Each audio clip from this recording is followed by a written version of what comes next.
जन्म जन्म के बंधन करके यम को बांध निवार रंग है तू सो राजा किन्हो रंग है तू सो राजा किन्हो हरि धन दियो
योग बतावन हार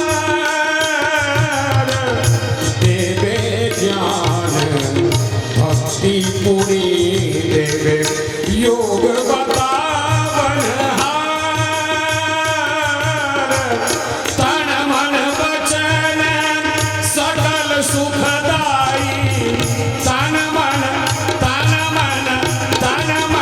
वचन सकल सुखदाई हृदय बुद्धि उजियार गुरु मेरे पूरन दाता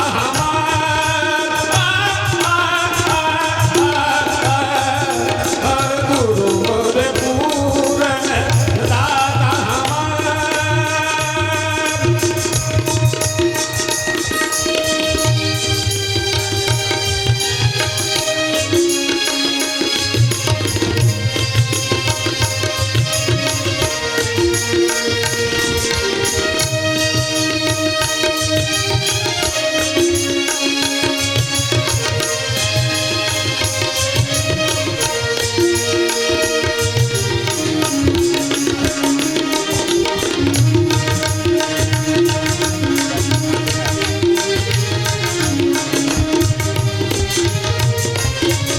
सब दुख गंजन पातक भंजन सब दुख गंजन पातक भंजन रंजन ध्यान विचार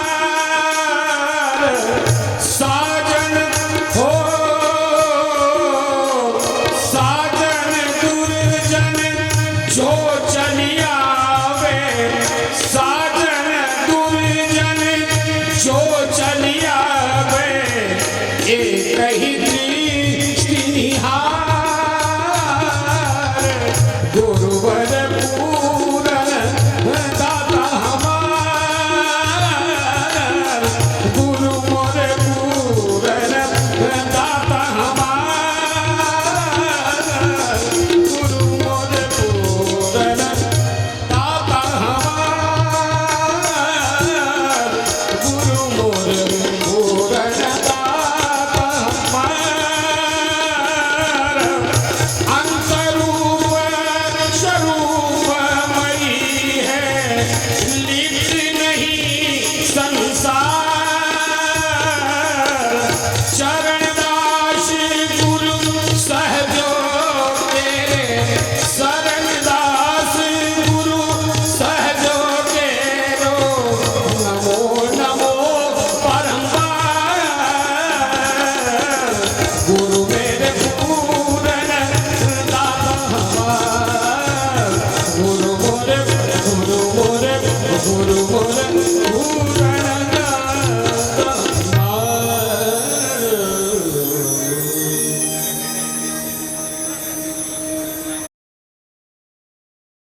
अब हमारे परमराध स्वामी श्री अगमानंद जी महाराज, जिनके सानिध्य में भवानीपुर जैसे ग्राम में ये दूसरी मर्तबे यज्ञ का कार्यक्रम सफल होने जा रहा है, हम इस संवाद से, उनके आशीर्वाद से भवानीपुर ग्रामवासी गदगद हैं और लगता है कि हर साल यह यज्ञ हमारे भवानीपुर की धरती पर हो और हमारे स्वामी जी हम लोगों को आशीर्वाद इसी तरह से देते रहें। आइए कार्यक्रम को आगे बढ़ाते हुए सबसे पहले मैं अपने परमहंस संत स्वामी श्री अगमानंद जी महाराज से आग्रह करना चाहूँगा, वो आसन ग्रहण करें व्यासपीठ पर। जोरदार तालियां बोल दे स्वामी श्री अगमानंद जी महाराज की, गुरुदेव भगवान की। उसके बाद आज के हमारे सम्मानित इस मंच के उद्घाटन करता माननीय विकास वैभव साहब, हमारे पुलिस उप महानिरीक्षक भागलपुर, मैं चाहूँगा सम्मान करना चाहूँगा, आप मंच पर आएं और आसन ग्रहण करें। जोरदार तालियां बोल दे यज्ञ भगवान की, बोल दे मैया काली की।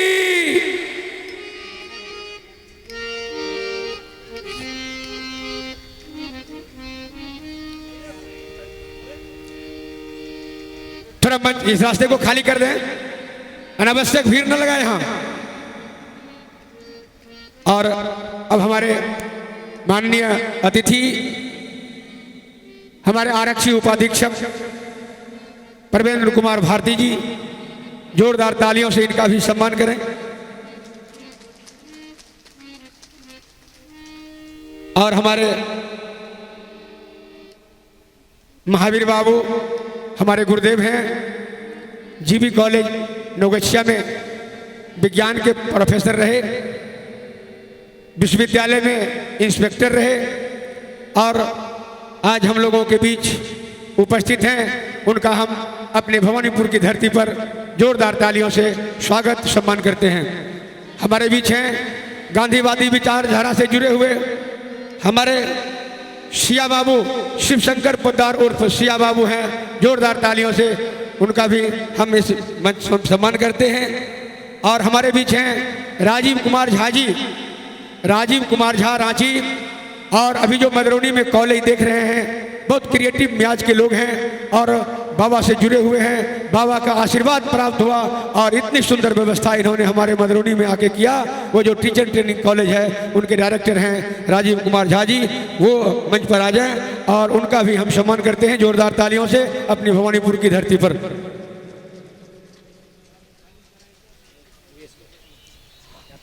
और हमारे अध्यात्म संघ के और गुरुदेव से जुड़े हुए जहाँ भी जिस तरह का कार्यक्रम हो, गुरुदेव का हम लोगों को दिशा निर्देश करते हैं। अनिमेश बाबू, हमारे अनिमेश बाबू यहाँ पर आए, जोरदार तालियों से हम उनका भी सम्मान करते हैं।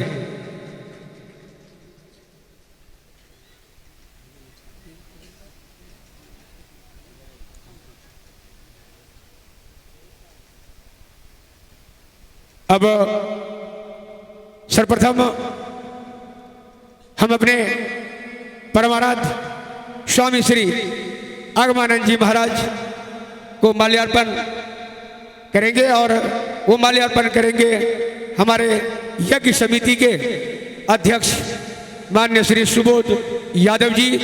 यहाँ पर आए और गुरुदेव को माल्यार्पण करें।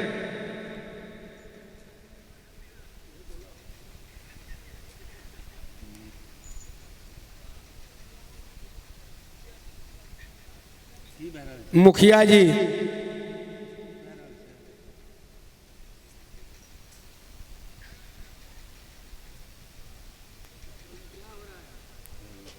नहीं है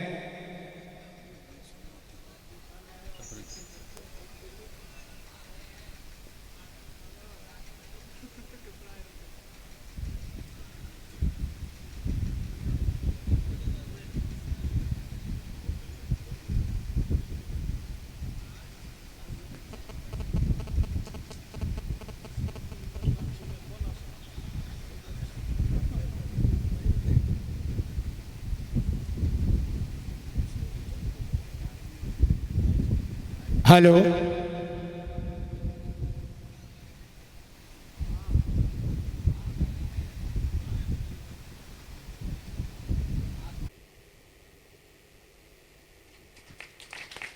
बोल दे गुरुदेव भगवान की। और अब हमारे माननीय उद्घाटनकर्ता महोदय आज के विकास वैभव साहब को माल्यार्पण करेंगे हमारे यज्ञ समिति के अध्यक्ष सुबोध यादव जी।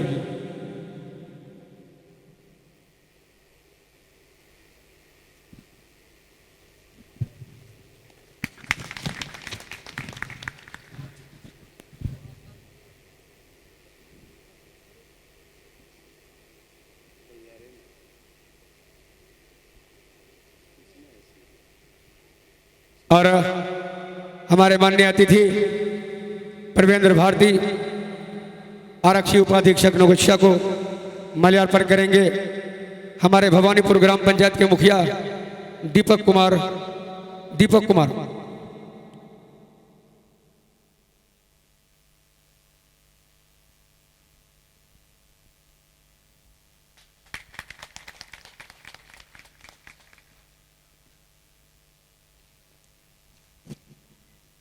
और अब हमारे जिला कृषि पदाधिकारी माननीय कृष्णकांत झा साहब को माल्यार्पण करेंगे हमारे भवानीपुर के सरपंच प्रतिनिधि शंभू कुमार शर्मा जी।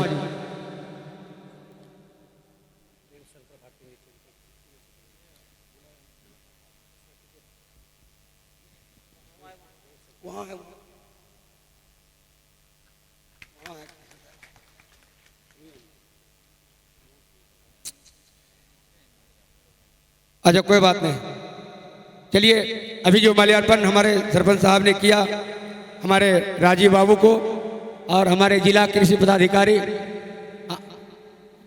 फिर भी हम लोगों का सम्मान है, गुरुदेव का आदेश है। और हम चाहेंगे कि हमारे अनुरुद्ध यादव जी माल्यार्पण करेंगे जिला कृषि पदाधिकारी।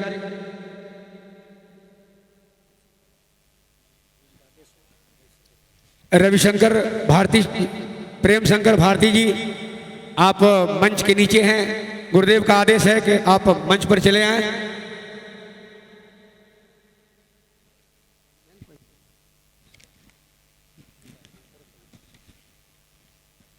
प्रेम शंकर भारती जी। और अब हमारे बीच प्रोफेसर महावीर बाबू हैं और उनका जो है हम सम्मान करते हैं और उन्हें माल्यार्पण करेंगे हमारे जुझारू साथी युवा के सोनू कुमार जी।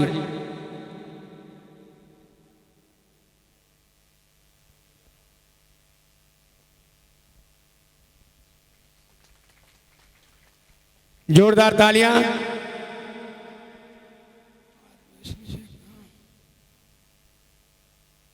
और अब हमारे बीच हमारे सिया बाबू हैं और सिया बाबू को माला पहनाकर सम्मानित करेंगे हमारे इस यज्ञ समिति के मीडिया प्रभारी है ना। हाँ त्रिपुरारी जी, हाँ आइए त्रिपुरारी जी, हमारे त्रिपुरारी भारती जी आइए।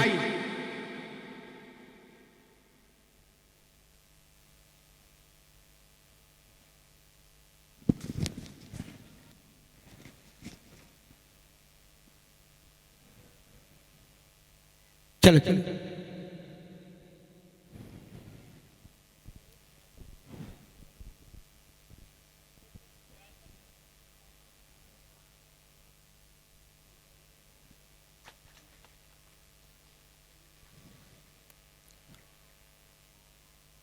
और अब हमारे अनिमेश बाबू को माल्यार्पण करेंगे हमारे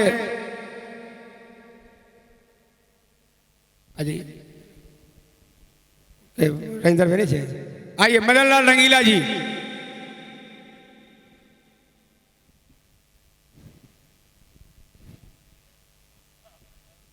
आइए तो सही।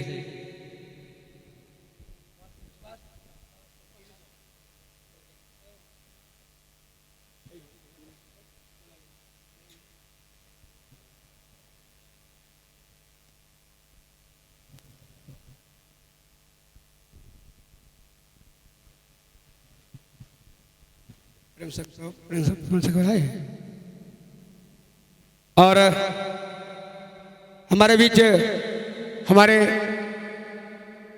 इस कार्यक्रम के करता धरता हमारे संत लोग हमारे बीच बैठे हुए हैं। मैं चाहता हूं कि हमें उनका भी हमारे कार्यकर्ताओं के द्वारा सम्मान हो। हमारे भाई राजेंद्र शर्मा जी आएंगे और प्रेम शंकर बाबा को करेंगे।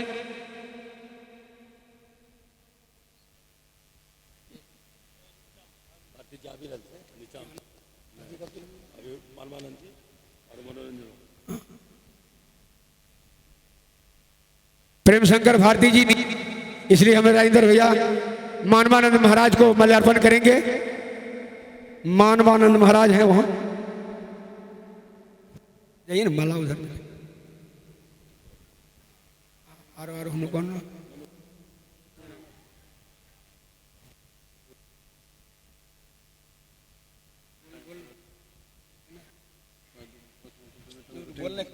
और हमारे मनोरंजन बाबू हैं हम लोगों के बीच, मदरौनी, और हम लोगों के गार्जियन हैं। हर तरह के दिशा निर्देश उनसे मिलते रहता है और उनको जो है माल्यार्पण करेंगे हमारे बेचो गुरु भाई बेचन यादव।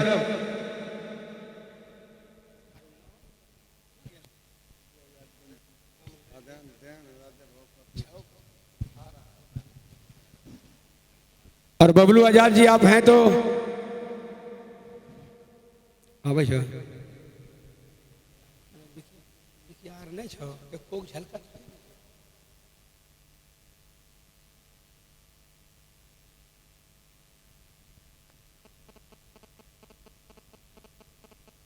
आइए।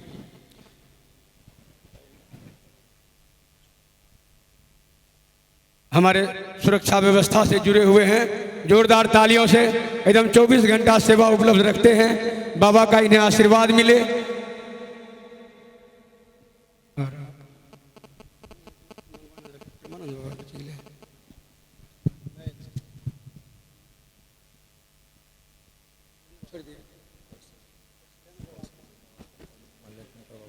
और हमारे पंडित कौशलेंद्र झा जी, जिनके वेदोच्चारण से वातावरण सुगंधित हो जाता है, जिसके भी मन में इधर उधर बातें होती है वो भाग जाता है छू मंतर। हमारे कौशलेंद्र झा जी को माल्यार्पण करेंगे हमारे यज्ञ समिति के सचिव बबलू कुमार आजाद जी। जोरदार तालियां।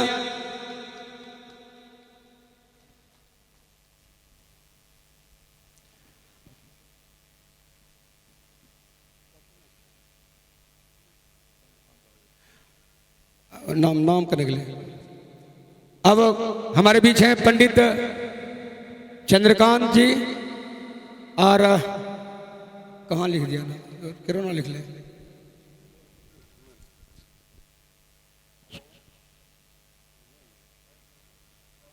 हमारे बिंदेश्वरी यादव जी महासचिव हैं, और सालो पंडित सालो मंडल जी, आप दोनों आदमी आए और हैं आ जाए।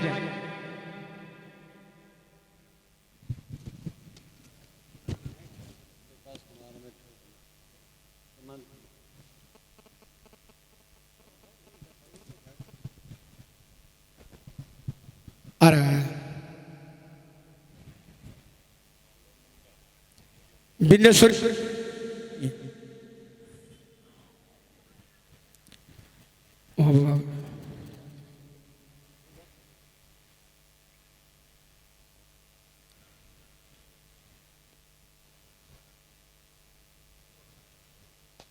जोरदार तालियां। और दो एक टप्पन वाला दो।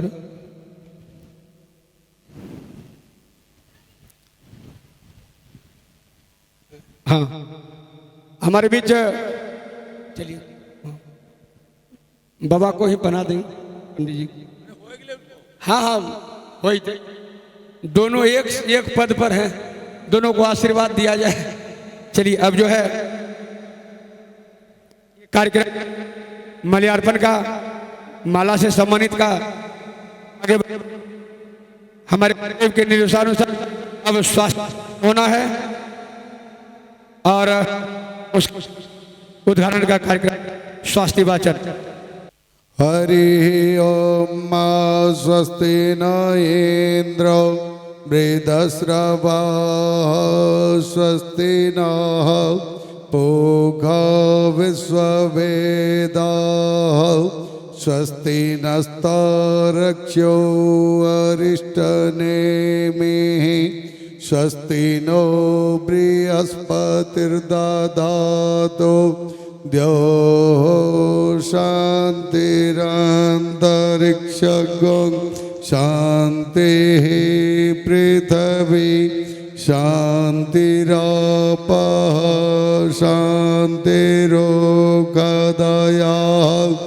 शान्तिः वनस्पतयः शान्तिर्विश्वे देवा शान्ति ब्रह्म शान्ति सर्वगं शान्तिः शान्तिरेव शान्तिः क्षमा शान्तिरेधि जतो जतः शमीहसे ततो नो अभयं कुरु सन्नः कुरु प्रजाभ्यो भयं नः पशुभ्यः ओम शांति शांति शांति सुशांतिर्भवतु सर्वारिष्ट शांतिर्भवतु अयमारंभः शुभाय भवतु निर्विघ्नमस्तु कल्याणमस्तु शुभमस्तु। तो उद्घाटन इस मंच का हमारे माननीय विकास वैभव साहब, पुलिस उप महानिरीक्षक भागलपुर के करकमलों होना है और उनके सहयोग में हमारे डीएसपी साहब और जो भी हमारे राजीव बाबू, महावीर बाबू, सिया बाबू सब लोग सहयोग में रहेंगे।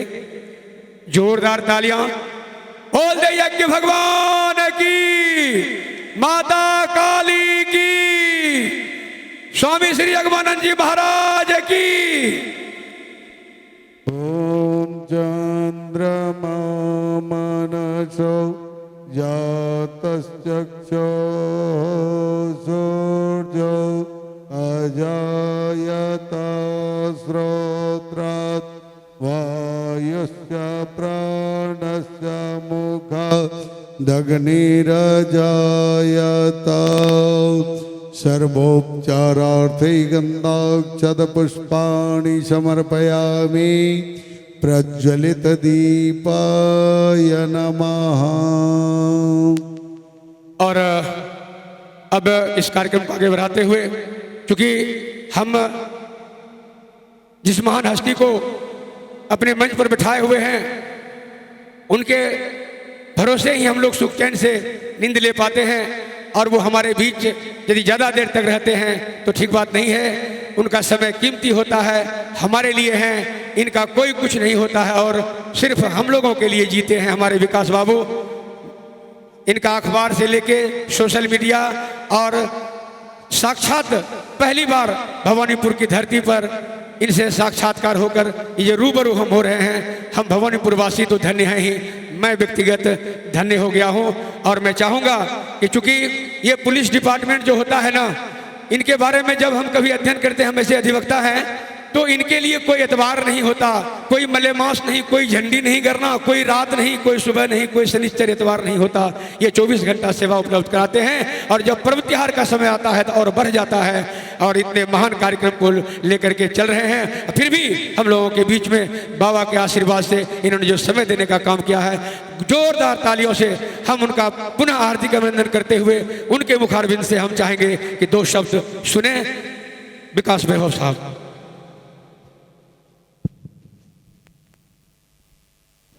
परमहंस स्वामी अगमानंद जी महाराज का सर्वप्रथम मैं अभिनंदन करना चाहता हूँ, नमन करना चाहता हूँ। कार्यक्रम में उपस्थित सभी देवियों, सज्जनों, बच्चों का भी मैं अभिनंदन करना चाहता हूँ।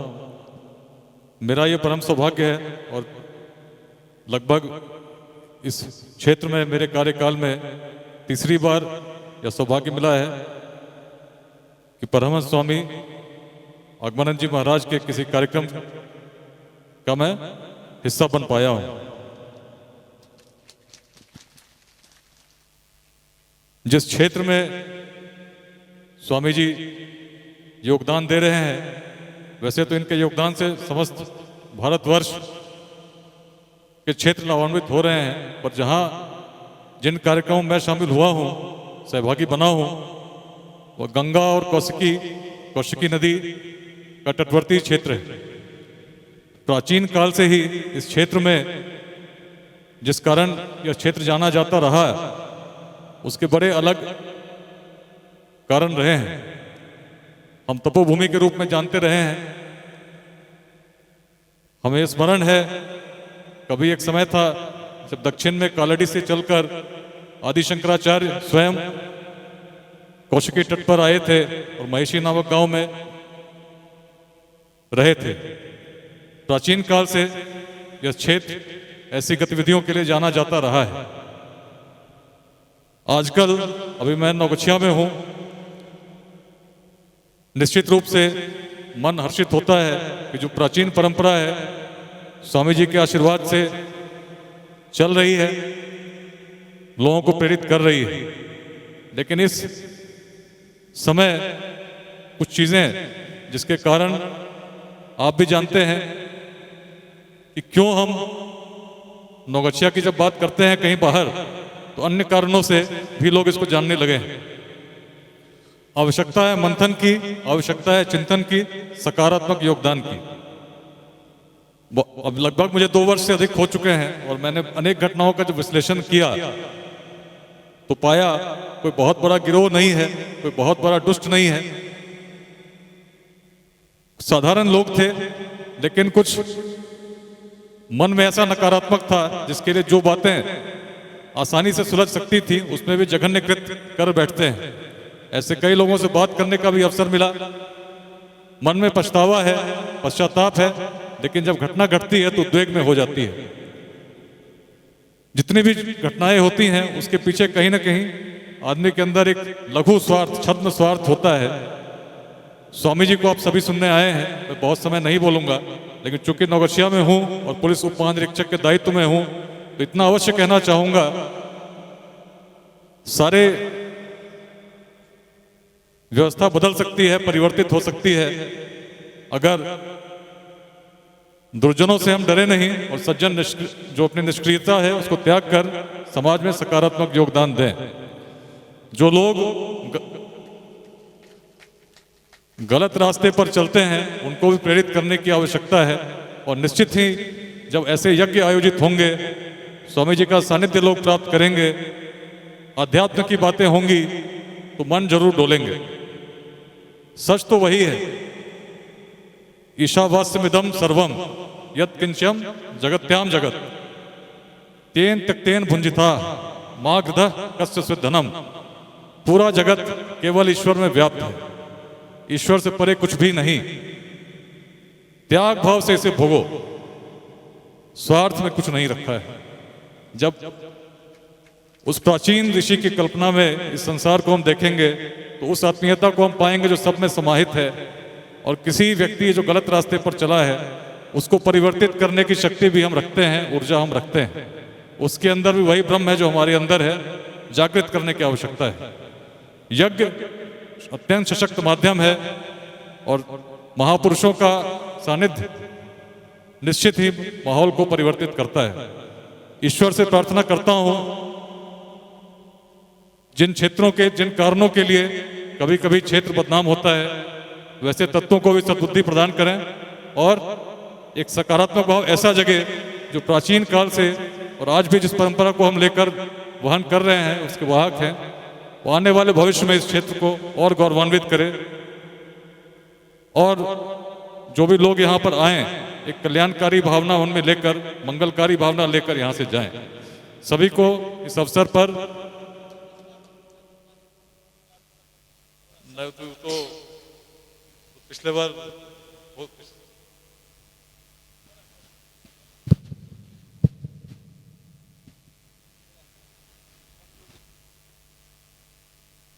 पिछले बार गुरु पूर्णिमा के कार्यक्रम पे बात करते करते एक पुरानी कथा का स्मरण आया था, जिसमें किस प्रकार से सत्य क्या है उसको परिभाषित होते हुए हम लोगों ने देखा था। बात बहुत पुरानी है, मिथिला की है, और जैसा कि सभी लोग जानते हैं राजा जनक मिथिला के बहुत प्रसिद्ध राजा हुआ करते थे। बहुत प्रसिद्ध राजा थे, पूरे देश में उनकी ख्याति थी। एक दिन सभा का समय तय था, राजा जनक प्रतीक्षा कर रहे थे, सभा में जाना था। अचानक अपने उद्यान में जब बैठे थे तो उन्होंने देखा उनके सेनापति बड़े ही उद्वेलित भाव से उनकी तरफ दौड़ते हुए तीव्र गति से आ रहे हैं और बड़े परेशान हैं। तो जनक भी बड़े विचलित हुए, अचानक क्या हुआ, सभा में जाना था, सेनापति क्यों इतने उद्वेलित होकर अचानक आ रहे हैं। सेनापति भागते हुए आए, उन्होंने कहा, राजन आक्रमण हो गया है, शत्रु सेना प्रविष्ट हो गई है, किले के अंदर भी प्रविष्ट हो गई है, बहुत जल्दी ही कुछ करना होगा। राजा जनक भी अचानक उद्वेलित हुए, जो भी शस्त्र उनको मिले और उसको लेकर सैन्य संचलन के लिए सेनापति को आदेश दिया। और जब बाहर निकले तो बड़ा भीषण युद्ध हुआ। युद्ध में जनक बड़े परेशान, अचानक युद्ध आ पड़ा था और शत्रु सेना हावी हो रही थी। उन्होंने देखा कि उनके अनेक सैनिक मृत होते जा रहे हैं और अनेक सैनिक हताहत हो चुके हैं। हताश होते हुए जनक ने देखा कि उनकी सेना पराजित हो रही है और अंततः पराजित हुई, उनको बंधक बना लिया गया। बंधक बनाने के बाद शत्रु ने उनको देश से निष्कासित कर दिया और आदेश दिया कि तत्काल पूरे देश में पैदल ही बाहर जाएंगे। तो मिथिला से जनक निकल पड़े, मन बड़ा विचलित। अभी तुरंत कुछ समय पहले तक जो पूरे मिथिला के सम्राट थे, अचानक उनके पास कोई नहीं था, और जब महल छोड़कर निकले तो पूरे ऐसी मुनादी थी कि जो भी पराजित का सहयोग करेगा वो राजदंड का भोगी होगा। कोई उनके सहयोग में नहीं आता था। तो मिथिला से कहीं दूर जाकर जब सीमा पर खड़े हुए तो उन्होंने देखा एक जगह अन्न बट रहा था, बड़ी भूख लगी थी। एक पंक्तिबद्ध कतार में लोग यज्ञ का अन्न प्राप्त कर रहे थे, तो जनक भी उस कतार में लग गए। धीरे धीरे बढ़ते गए, वहां तक पहुंचे जहां पर अन्न मिल रहा था। अन्न जब मिलना उनकी बारी आई, अचानक उन्होंने देखा अन्न समाप्त हो गया है, थोड़ा सा ही बचा है। उन्होंने एक पात्र में लिया और उसको ग्रहण करना चाहते थे कि इसी बीच ऊपर से कोई पक्षी बड़ी तीव्र गति से आया और उसने पात्र को नष्ट कर दिया। एक तो अन्न था ही नहीं, बहुत कम था, और जो मिला उस समय जब जनक बहुत भूखे थे, विचलित थे, युद्ध से पीड़ित थे, एक पक्षी द्वारा नष्ट कर दिया गया। अब जनक के कुछ समझ में नहीं आया, बड़े उद्वेलित होकर सोचने लगे क्या हुआ, ऐसा दुर्भाग्य, इस दुर्भाग्य ने मुझे कैसे घेर लिया। जब ये सब सोच ही रहे थे, परेशान थे, तो उन्होंने आवाज सुनी, राजन चलिए चलिए, सभा का समय हो रहा है। अचानक जनक को यह महसूस हुआ कि वे नींद में थे। जो चल रहा था सब भ्रम था, स्वप्न था। स्वप्न में ही इतना कुछ हो गया, युद्ध हो गया, पराजित हो गए। और ऐसी परिस्थिति उन्होंने देखा जब एक राजा अपने सब कुछ गंवाकर एक ऐसा व्यक्ति बन गया जिसके लिए अन्न के भी लाले पड़ गए थे। अब जनक बड़े विचलित हुए। उनको लगा जब स्वप्न चल रहा था तो कहीं से भी असत्य नहीं लग रहा था, उसमें ऐसा लग रहा था कि वही सच है। जब मुझे जगाया गया, अब जब मैं सामने देखता हूं तो लोग दिखते हैं, फिर से सभा में आए हुए सभी मंत्री दिखते हैं, मंत्रिपरिषद दिखता है, यह भी सत्य लग रहा है। अब जनक बड़े विचलित, मन में बहुत बड़ा संदेह, ये सच या वो सच, सच क्या है? जो अभी मेरे सामने हो रहा है ये सच है या जो स्वप्न में दिख रहा था वो सच था? अब जनक इतने विचलित इस प्रश्न के उत्तर के लिए कि जो भी मिलता उन्होंने उससे यही प्रश्न करना प्रारंभ कर दिया और इस प्रश्न का उत्तर चाहते थे।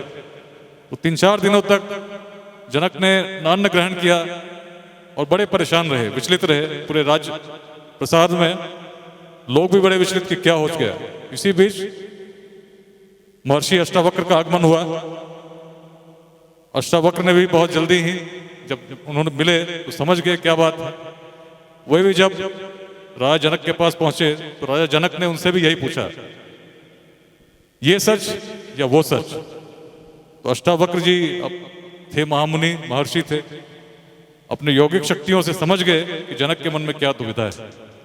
उन्होंने सीधा उत्तर दिया, जनक, न ये सच न वो सच।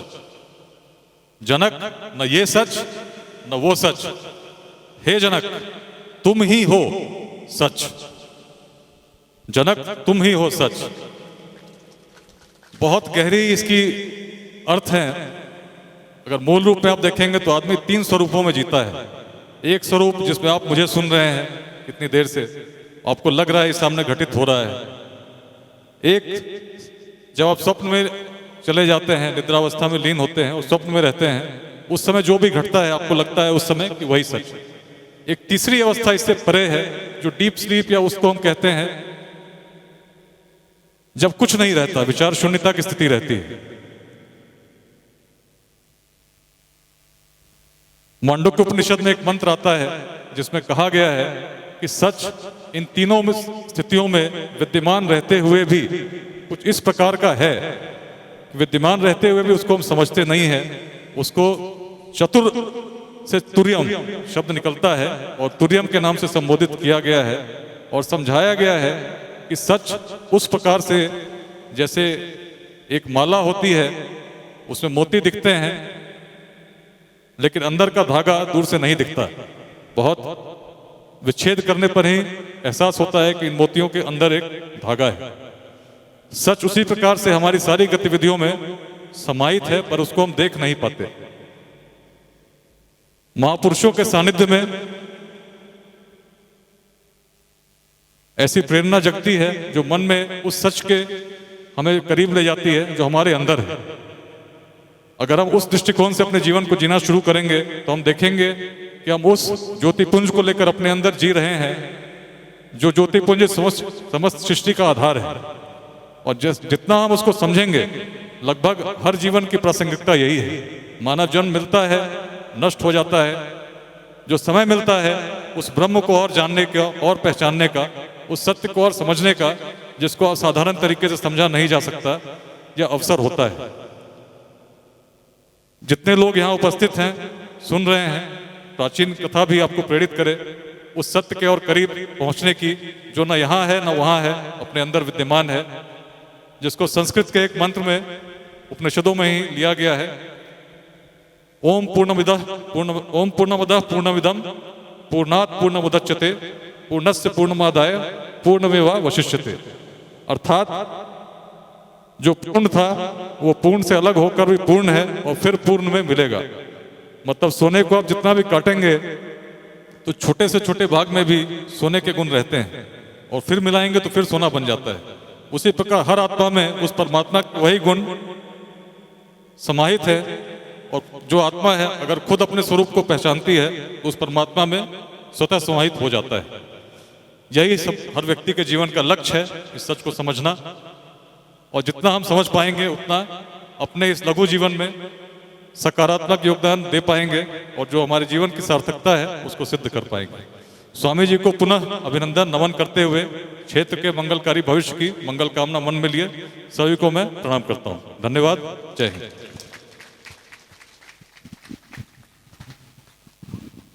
बहुत बहुत धन्यवाद। आज हम लोगों ने एक प्रशासनिक पदाधिकारी से इतनी सारी बातों को सुना, जिससे लगता है यदि इस तरह के पदाधिकारी, पुलिस पदाधिकारी हम लोगों के बीच में आकर के छोटी छोटी बात में हम लोग हथों बित्तों पर मार मर्डर करने को तैयार हो जाते हैं, और यदि इस तरह के पदाधिकारी हम लोगों के बीच आए, यदि उनकी बात को हम लोग समझ लें, तो हमको नहीं लगता है कि और बाकी बातें बढ़नी है। सब लोग बाबा के शरण में, हमारी स्वामी अगमानंद जी महाराज के शरण में आकर के उनके आशीर्वाद से भले फले फूलेंगे और लड़ाई झगड़ा मार मर्डर में नहीं जाएंगे। आज पूरा बिहार तहस नहस है। हम आज जाति के नाम पर, धर्म के नाम पर, कई तरह के नाम पर जो है ना बट करके हम बेहिसाब हो रहे हैं। संतों की वाणी हम लोगों को दिलासा दिलाता है, हमें जीवंत करता है। और आज इस गुरुमंच से हमारे स्वामी श्री अगमानंद जी महाराज के सानिध्य में यह आयोजित यज्ञ में हमारे विकास वैभव साहब ने बहुत सुंदर बातें हम लोगों को कहे, और जितने भी हमारे गांव के लोग हैं, बाहर से भी बहुत लोग हमारे बीच आए हैं। इतनी सुंदर बात को सुनकर के अपने जेहन में रखना है, इसीलिए यज्ञ और संत की वाणी होती है, इसीलिए महापुरुष, इसलिए अच्छे लोगों को अपने बीच ला करके उनसे बातें कराई जाती है। और हम चाहेंगे कि क्योंकि व्यवस्था, मैंने पहले ही कहा कि व्यवस्था में जो त्रुटि हुई होती रहे, तो उसके लिए हम माफ़ी चाहेंगे, लेकिन दिल में जो है ना इतना ना उमंग है ना, कुछ न कुछ करने को हमेशा करते रहता है। हमारे बीच अंग वस्त्र है, बाकी तो हमारे डीआई साहब को बहुत अर्जेंट होता है, इसलिए मैं चाहूँगा सबसे पहले हम डीआई साहब को, हमारे दीपक कुमार मुखिया जी आएंगे और अंग वस्त्र से सम्मानित करेंगे जोरदार तालियों से।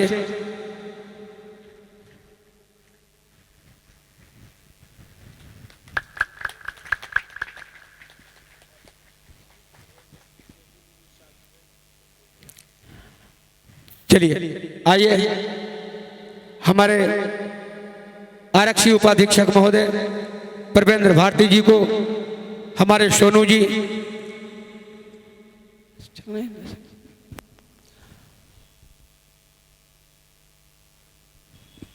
अंग वस्त्र देकर सम्मानित करेंगे। सुबोध जी और लोग जो हमारे कमेटी के हैं कृपया मंच के समीप आ जाएं। और हमारे अनुज जी, हमारे राजीव कुमार झा जी को,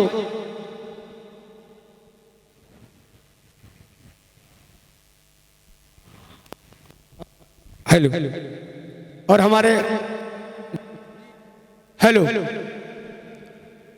आएंगे, माल्यार्पण करेंगे, अति अंग वस्त्र सम्मानित करेंगे हमारे अनिल बाबू को।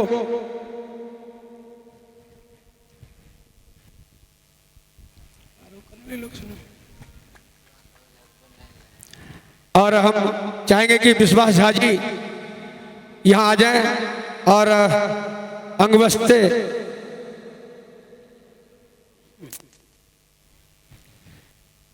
हमारे को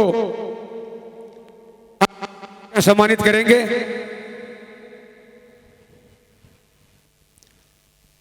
हमारे राजेंद्र शर्मा जी,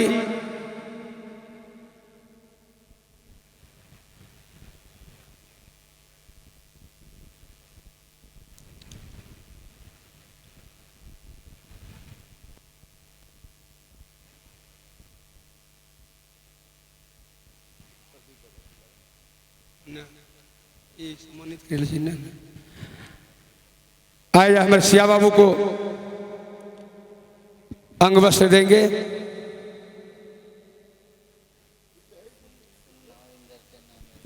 सुमन इंदल सब कहाँ है सर?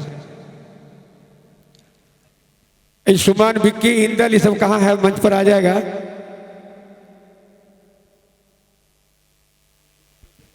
और हमारे माननीय उद्घाटनकर्ता महोदय, मैंने पहले ही कहा था कि प्रशासनिक पदाधिकारी हैं, उनको तो जाना ही होगा। अब हम लोग बाबा के साथ, और मैं चाहूँगा कि महावीर बाबू सिया आगे वाली कुर्सी पर आ जाएं।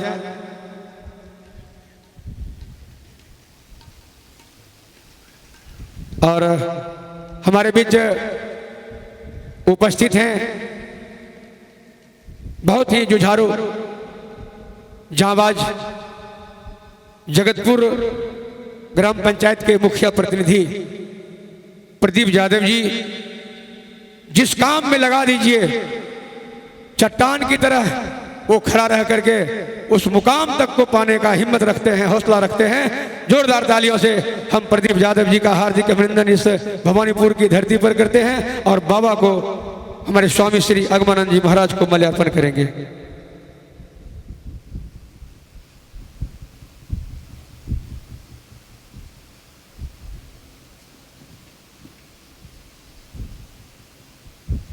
अब जो है थोड़ा थोड़ा उद्गार हम लोगों के बीच प्रकट करेंगे हमारे महावीर बाबू आए और अपना दो शब्द उद्गार के व्यक्त करें। स्वामी आगमानंद जी महाराज जी के साथ से हम लोग यह क्षेत्र ही नहीं वरन इसके दक्षिण सुदूर झारखंड प्रदेश और उत्तर नेपाल की तराई तक एक अध्यात्म की गंगा बहती है और हम के बीच संस्कृति के सम्मान, संस्कृति की रक्षा का उद्बोधन हो। इस परिप्रेक्ष्य में आज हम लोगों के बीच यह सप्त दिवसीय श्रीमद् देवी कथा पुराण का आयोजन हुआ है।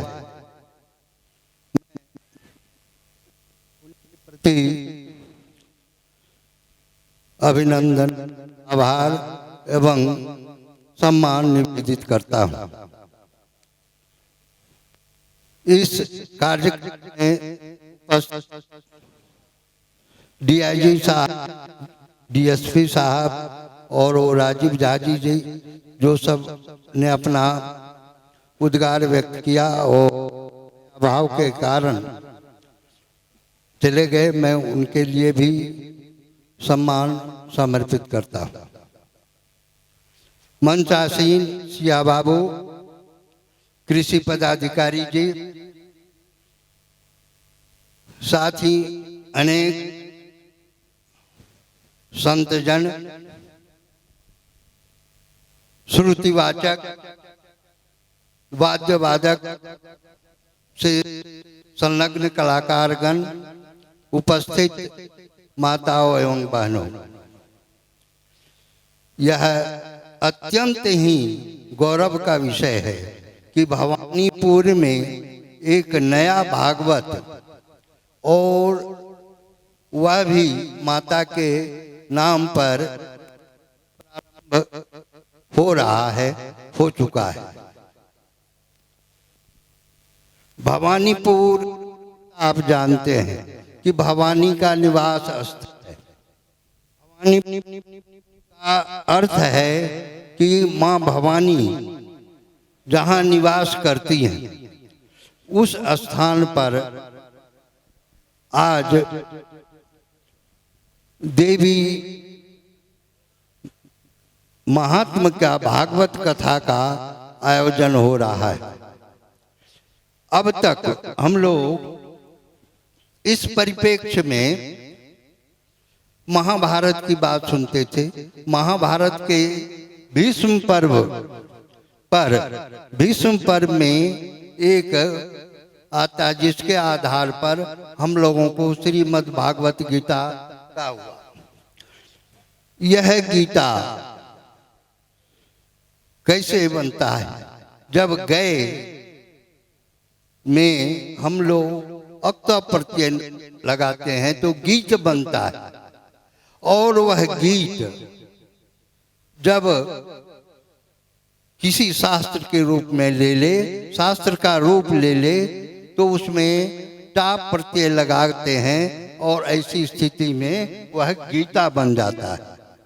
तो महाभारत में भीष्म पर्व में श्रीमद् भागवत गीता हम लोगों को भगवान कृष्ण ने अर्जुन को सुनाया और उसके परिप्रेक्ष्य में हम लोगों को कर्तव्य बोध का ज्ञान हुआ। आज उसका रूपांतरण, उसका आकर के ट्रांसलेशन, अनुवाद कितने अनेकानेक भाषाओं में अनेक विद्वानों ने, अनेक मनुष्यों ने अनेक रूपों में किया है।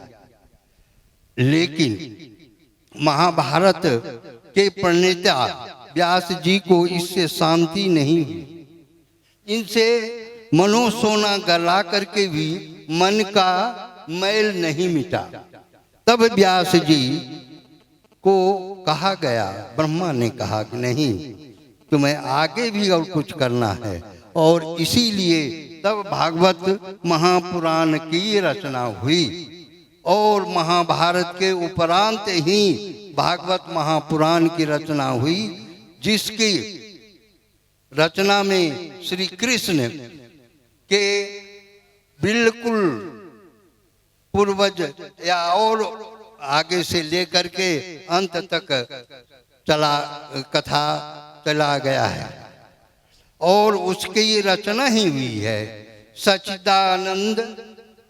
सच्चिदानंद उपाय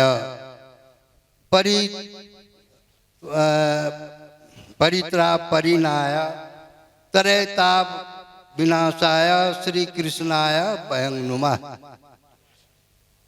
यह भागवत का पहला श्लोक ही है कि सच्चिदानंद रूपाय, सत्य चित आनंद जिसके लिए हो और विश्वासपति दी हेतु, विश्व में अनेक प्रकार की उत्पत्ति का जो हेतु है उसके लिए, और तापत्रय विनाशाय, जो हम लोगों के अंदर 3 ताप है, दैहिक, दैविक और भौतिक ताप, इन तीनों तापों के विनाश किसके उपरांत जो जिससे हमको मिलता है वही श्री कृष्ण हैं और उसको हम लोग प्रणाम करते हैं। यह भागवत महापुराण की कथा। अब इसी को हम लोग बहुत रूप में देखते हैं, चाहे वह कृष्ण गीता हो, जो कि उसी परिप्रेक्ष्य में मैं कहना चाहता हूं कि यह जो आज गुरुवर स्वामी आगमानंद जी महाराज के स्वदेश देवी भागवत ये देवी भागवत पुराण का 7 दिवसीय कार्यक्रम प्रारंभ किया जा रहा है। तो जहाँ भवानी है, जहाँ लक्ष्मी है, जो भवानीपुर है, वहीं से इस देवी के भागवत पुराण का उन्नयन हो रहा है, इसका प्रारंभ हो रहा है।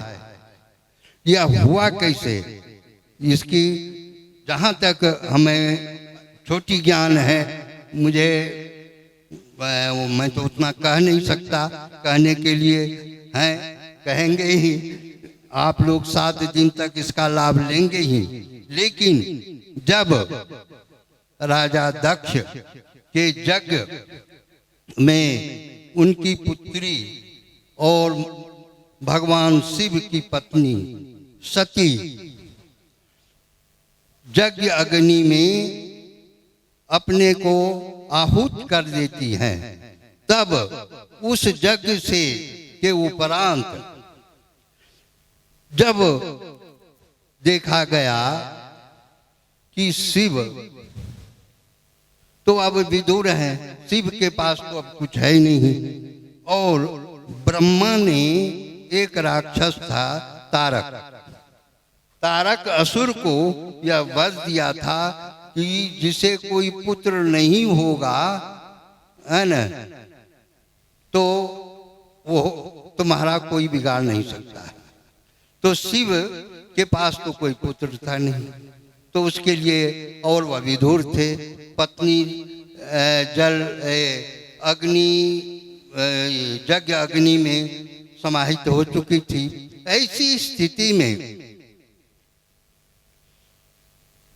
तारक ने अपना आकर के उद्दंड मचाना शुरू किया और सभी सज्जन सभी देवतागण बहुत प्रताड़ित होने लगे। ऐसी परिस्थिति में हिमालय से लोगों ने प्रार्थना कर एक नई कन्या का प्रादुर्भाव हुआ और वही शिव की अर्धांगिनी बनी। और यहीं से यह देवी महात्म का भागवत महात्म का कथा प्रारंभ होती है। तो देवी भागवत महात्म में यही देवी जो है वह पराम्बा है, माँ दुर्गा है। इस तरह से अनेक रूपों में हम लोगों के सम्मुख है। तो इसके कितने रूप हैं, किस किस रूप में यह आगे परिलक्षित हुआ है, यह आगे इसके श्री देवी भागवत पुराण में इसका वर्णन है।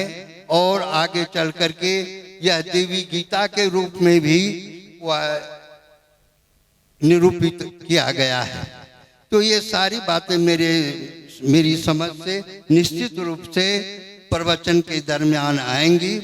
मैंने एक वस्तु प्रवेश कहें या विषय प्रवेश के रूप में आपके सम्मुख रखा और इन्हीं चंद शब्दों के साथ मैं आप लोगों के सम्मुख वाणी को विराम देने की चेष्टा करता हूँ। धन्यवाद।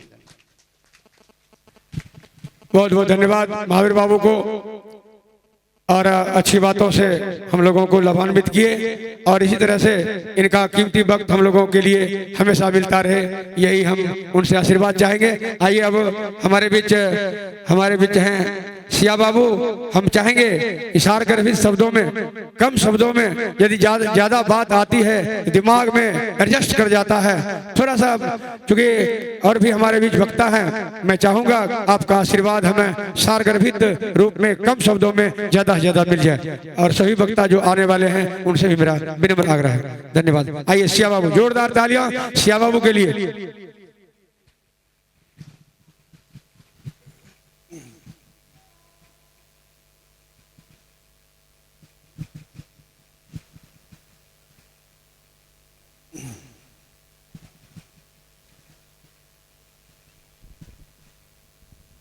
पुण्य श्लोक तपोधन ज्ञान मर्मज्ञ कथा मर्मज्ञ मानस मर्मज्ञ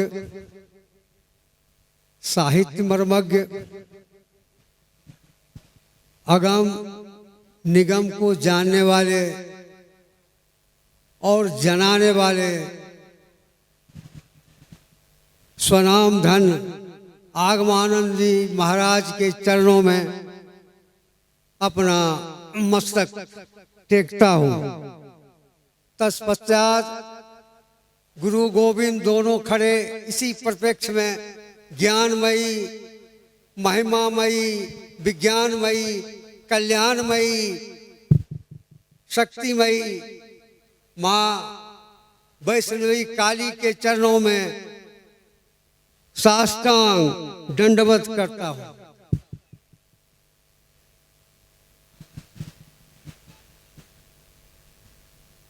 आज श्री श्री 108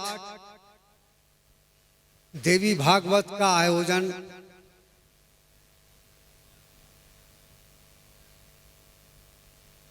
स्वामी आगमानंद जी के संरक्षण में यह आयोजित है।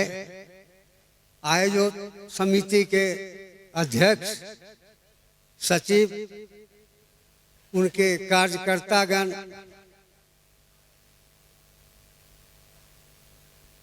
साथ ही साथ शिव शक्ति पीठ के पदाधिकारीगण, आचार्यगण, मंच पर विराजमान अभी कृषि पदाधिकारी जी,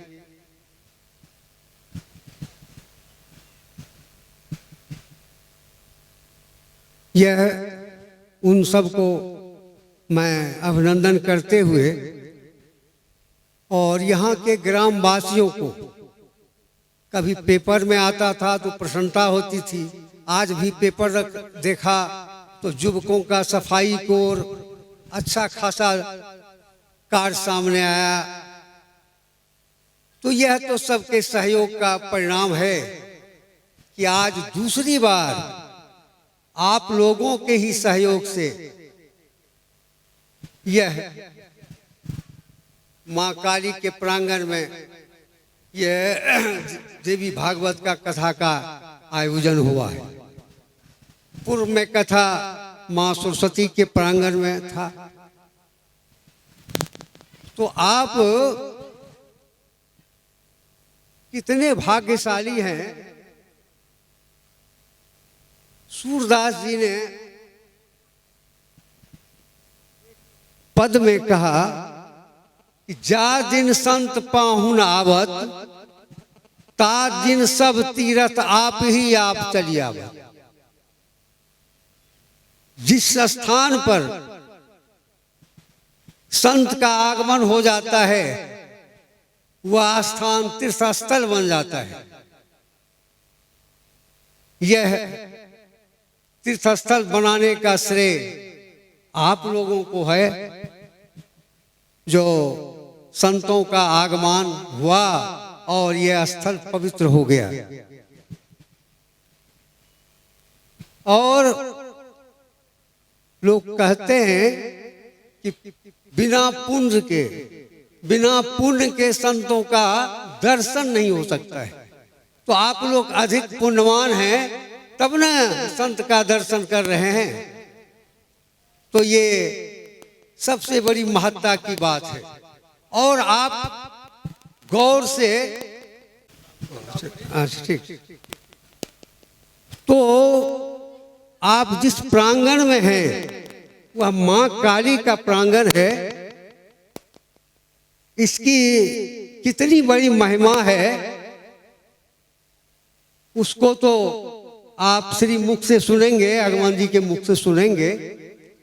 लेकिन कुछ ऐसी बातें हैं जो तत्क्षण जो मैं रखना चाहता हूं कि आप देखें माँ का कितना आशीर्वाद कब कब किनको मिला। तो पहला देखिए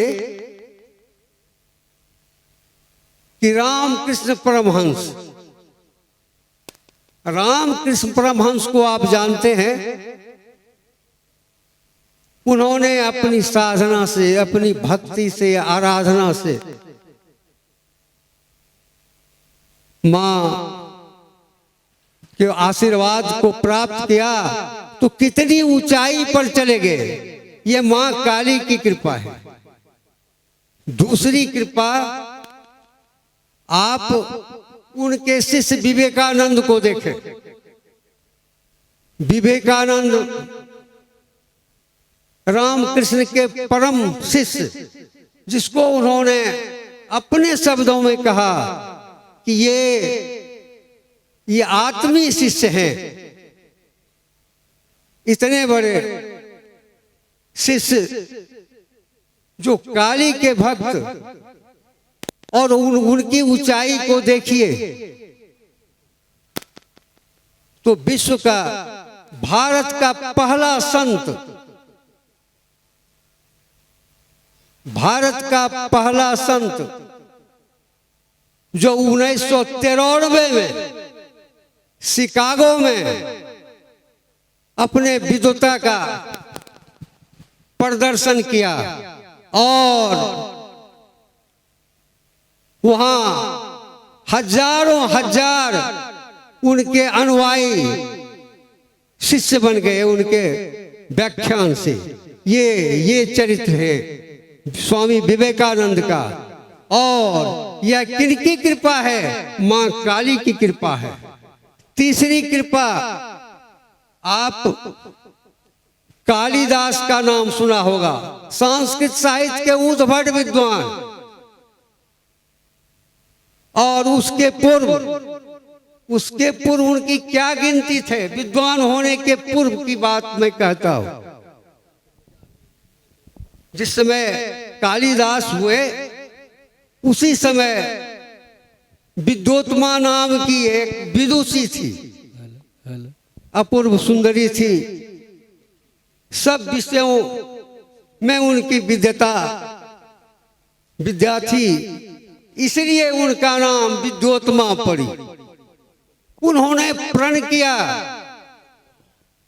कि जो मुझे शास्त्र में परास्त कर देगा, जो मुझे शास्त्र में परास्त कर देगा, मैं उनके साथ शादी करूंगी। विद्वानों की यह घोषणा हुई, विद्वानों की जानकारी हो गई, तो बहुत सारे विद्वान आ गए। एक एक करके शास्त्रार्थ प्रारंभ हुआ। परिणाम क्या आया? सभी विद्वान विद्युत्मा से हार गए।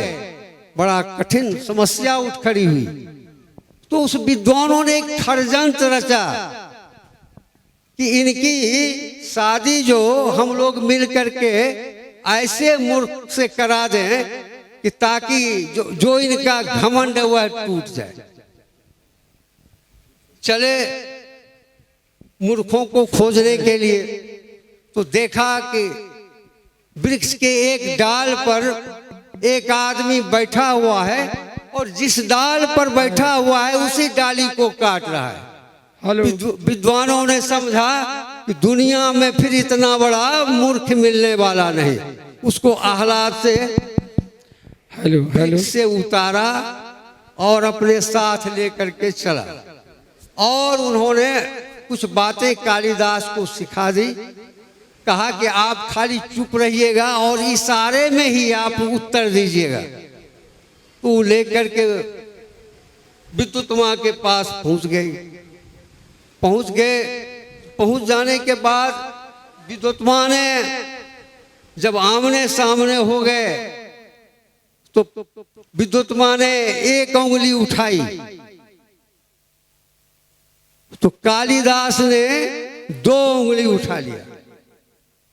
कालिदास समझे उस समय विद्युता के पहले तो मूर्ख थे, जब तक मां काली का आशीर्वाद नहीं मिला तब तो प्रचंड मूर्ख थे। तो 2 उंगली दिखा दिया। उन्होंने कहा कि वो चाहता है हमको कि एक आंख उनका भांग दे, तो हम उसका दोनों आंख भांग दे। लेकिन विद्वानों ने विद्युत्मा को समझाया कि नहीं, कि 2 है, ईश्वर जो है एक नहीं 2 है।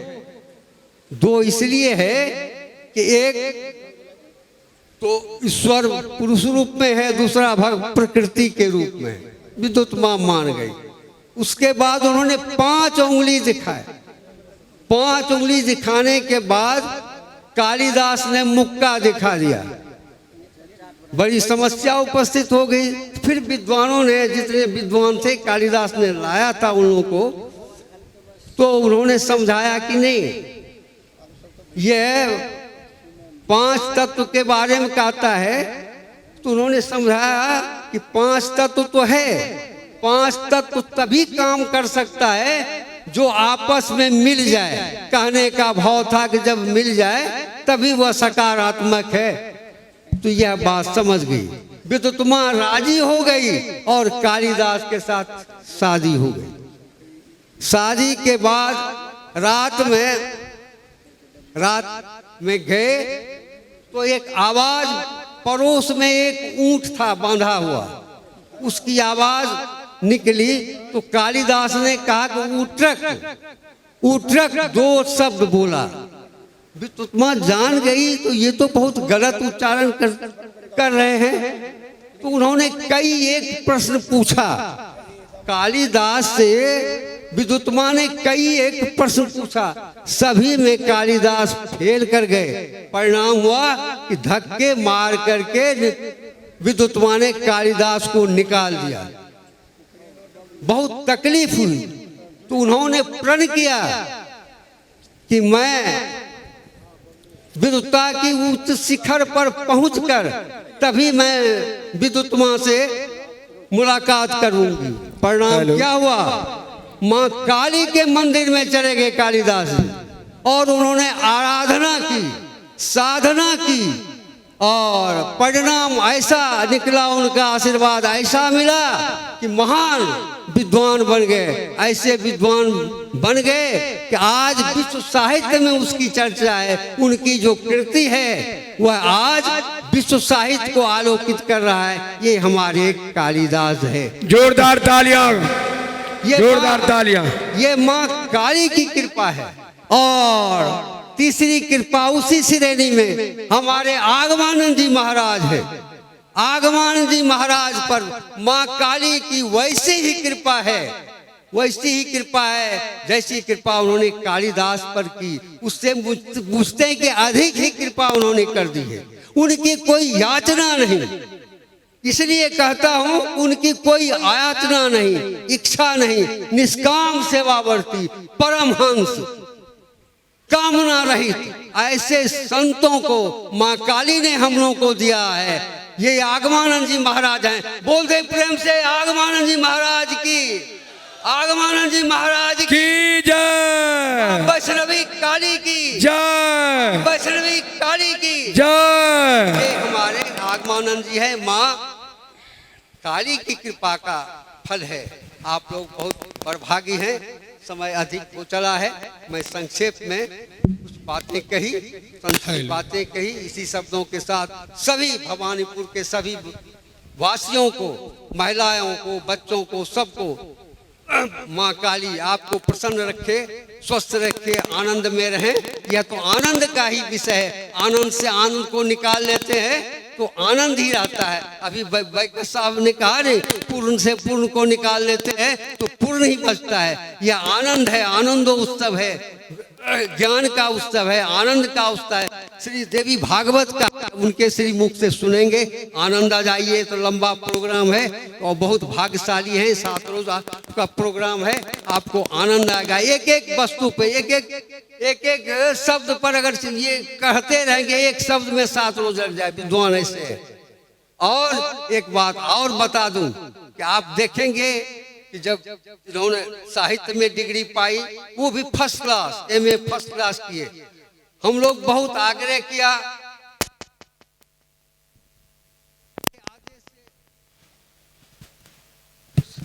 चल रहा है क्या? Hello hello. माँ के आदेश से कुछ समय तक हम लोगों के कॉलेज में इन्होंने समय दिया।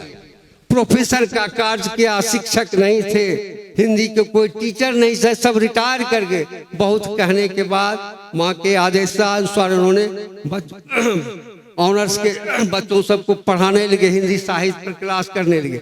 जितना दिन रहे, लेकिन आज तक उन्होंने वेतन नहीं लिया, निष्काम सेवा बढ़ती है। इनको तो कहीं लोभ ही नहीं है। ये हमारे आगमानंद जी महाराज हैं। उसी देखिए, होनहार बिनवार के होत चीकने पास, शुरू से ही निष्काम बढ़ती है। इसलिए मैं उनके चरणों में एक बार फिर माथा टेकता हूँ। आप लोगों को बहुत बहुत बधाई देते हुए फिर एक बार उद्घोष कर दे, आगमानंद जी महाराज की जय। और उद्घोषक हैं, उनको मैं बहुत बहुत धन्यवाद देता हूँ। नंदलाल जी बहुत अच्छे छात्र रहे थे। ऐसा कोई फंक्शन नहीं है जिसके इनके बिना संपन्न हो जाता था कॉलेज में। अनुरुद्ध भी हमको बराबर, अनुरुद्ध बाबू हैं, टीचर हैं, बराबर अपने प्रोग्रेस के बारे में हमको बताते रहते थे, कैसे से हम कहाँ आवेंगे, निश्चित आवेंगे। तो आज आनंद का विषय है, सबसे मिलकर से बहुत आनंद हुआ। आगे आप लोग रहेंगे इसी शब्दों के साथ सबको जोरदार तालियां श्याम बाबू के लिए। बोल दे स्वामी श्री आगमानंद जी महाराज की, माता कालिका महारानी की, यज्ञ भगवान की, मातृशक्ति की। और अब गुरुदेव के आदेशानुसार इस बीच में हम यह जो कुछ उद्गार चल रहे थे कार्यक्रम, उसको थोड़ी देर के लिए विराम देते हुए कल के कार्यक्रम की घोषणा करता हूं। कृपया शांति बनाकर जहां भी हैं आप, वो धन्यवाद के पात्र हैं। फिर भी हम कुछ उन्हीं में से जो अस्थिर होंगे यहाँ आएंगे और अंग वस्त्र हमारे मोहन भाव जो बीच में हमारा कार्यक्रम चल रहा था, हम इसको निकाल लेते हैं गुरुदेव के आदेश अनुसार। उसके बाद फिर उद्गार की बात होगी और स्वामी जी से भी हम लोगों को कुछ सुनना है। आज तो उद्घाटन सत्र है, हल्के फुल्के सुन के निकल जाएंगे। कल से जो है जम के हम लोग बैठेंगे।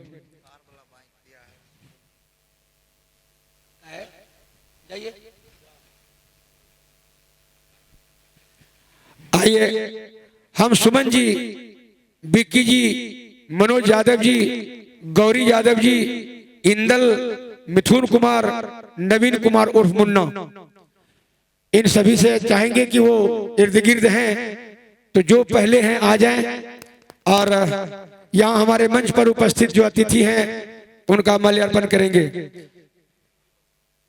हाँ, अंग वस्त्र देंगे। सबसे पहले हम मनोज यादव जी को से आग्रह करना चाहेंगे। मनोज यादव आप आए और हमारे जिला के कृषि पदाधिकारी कृष्णकांत साहब को अंग वस्त्र देकर सम्मानित करें। मनोज यादव जी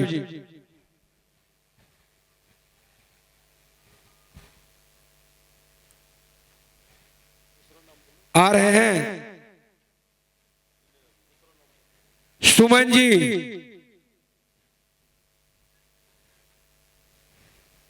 बिक्की,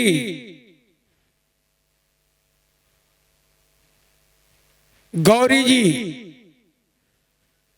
बहुत कर्मठ, भले ही उसकी दुनिया कुछ और रही हो पहले, लेकिन इस बार बाबा के आशीर्वाद से हम तो बोले हैं उनको कि बाबा के साथ ही लगा देंगे आपको। बाबा से भी हम बात कर लेंगे और निश्चित रूप से गौरी जी को बाबे के साथ में लगा देंगे। अभी इस यज्ञ में जो उन्होंने अपनी भूमिका निभाई है, 24 घंटा सेवा उपलब्ध करा के गौरी जी से हम चाहेंगे कि गौरी जी के यहाँ पर मंच पर उपस्थित होकर और अपने अतिथि को सम्मानित करें अंग वस्त्र से। इंदल कुमार, मिथुन, नवीन कुमार उर्फ मुन्ना जी, आइए। मनोज यादव जी हमारे जिला कृषि पदाधिकारी कृष्णकांत बाबू को अंग वस्त्र देकर सम्मानित करेंगे। जोरदार तालियां बजनी चाहिए। और हमारे गौरी जी हम लोगों के बीच आए हैं और हमारे मानवानंद जी महाराज को अंग वस्त्र से सम्मानित करेंगे।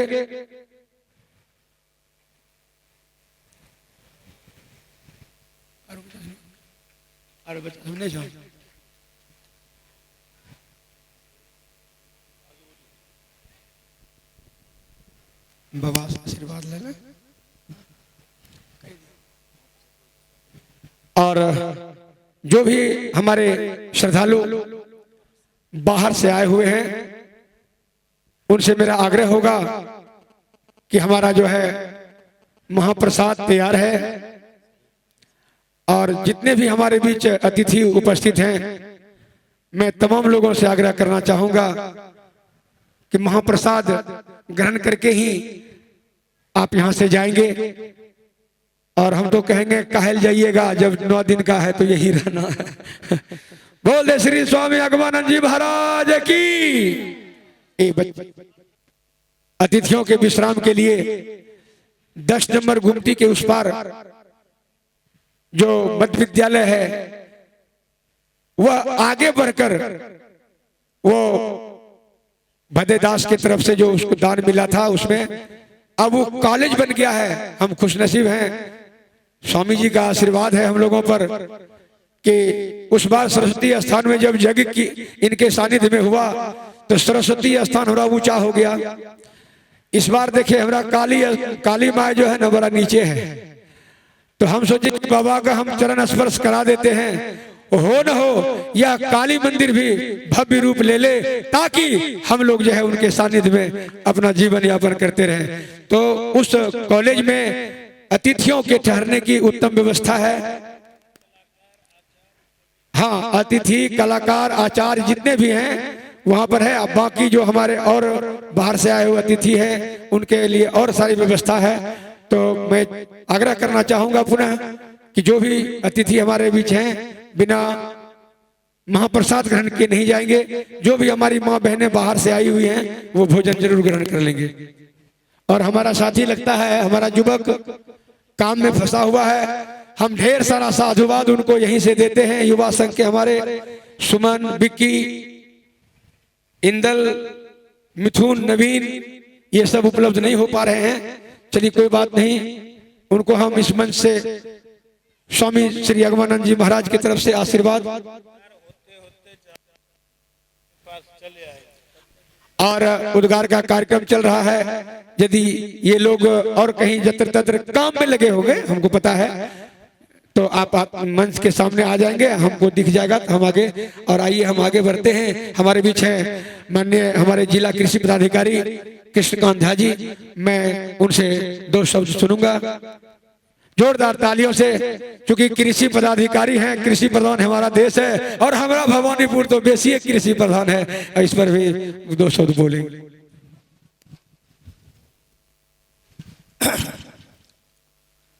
भवानीपुर में आयोजित इस महायज्ञ के प्रणेता हमारे गुरुवर, हमारे परम पूज्य परमादरणीय अगमानंद महाराज जी, इस मंच पर उपस्थित हमारे विद्वतजन, इस भवानीपुर के सभी मातृशक्ति, सभी ग्रामीण को मेरा प्रणाम। इस मंच पर निश्चित रूप से मैं कुछ भी बोलने के योग्य नहीं हूं, क्योंकि मैं अपने को आज बहुत भाग्यशाली मानता हूं। एक ऐसे संत का, एक ऐसे गुरु का दर्शन हुआ जिसके लिए बहुत लोग ललायित रहते हैं। कई जन्म जन्म तक वो भटकते रहते हैं, लेकिन अच्छा गुरु, अच्छा संत का दर्शन नहीं होता। और भवानीपुर के लोग निश्चित रूप से भाग्यशाली है कि ऐसे संत का सानिध्य आज इस गांव में है। मैं ज्यादा तो नहीं जानता हूं, अभी तो मैं अपनी जो सेवा है उसमें मैं लगा हुआ हूं। और कभी कभी बाबा कहते हैं कि अगर जो सेवा, जो दायित्व तुमको दिया गया, अगर वो सेवा तुम ईमानदारी से करते हो तो वही तुम्हारा अध्यात्म है, वही तुम्हारा रामायण है, गीता है, भागवत है। लेकिन जो हम लोगों ने अभी तक सुना है कि अगर आदमी को इस जीवन में मनुष्यत्व को प्राप्त करना है, शांति को प्राप्त करना है, तो निश्चित रूप से उसको किसी न किसी संत के सानिध्य में जाना होगा, किसी न किसी गुरु के सानिध्य में जाना होगा। क्योंकि बिना हरि कृपा के गुरु नहीं मिलते, और बिना गुरु के आपको भगवान या माँ काली भी नहीं मिलेंगे। ये सत्य है, इसको हम लोग मन में बैठा ले कि बिना गुरु कृपा के कोई आदमी अगर कहता है कि मुझे भगवान मिल गया, तो समझिए उसके पीठ पर किसी न किसी गुरु का हाथ अवश्य रहता है।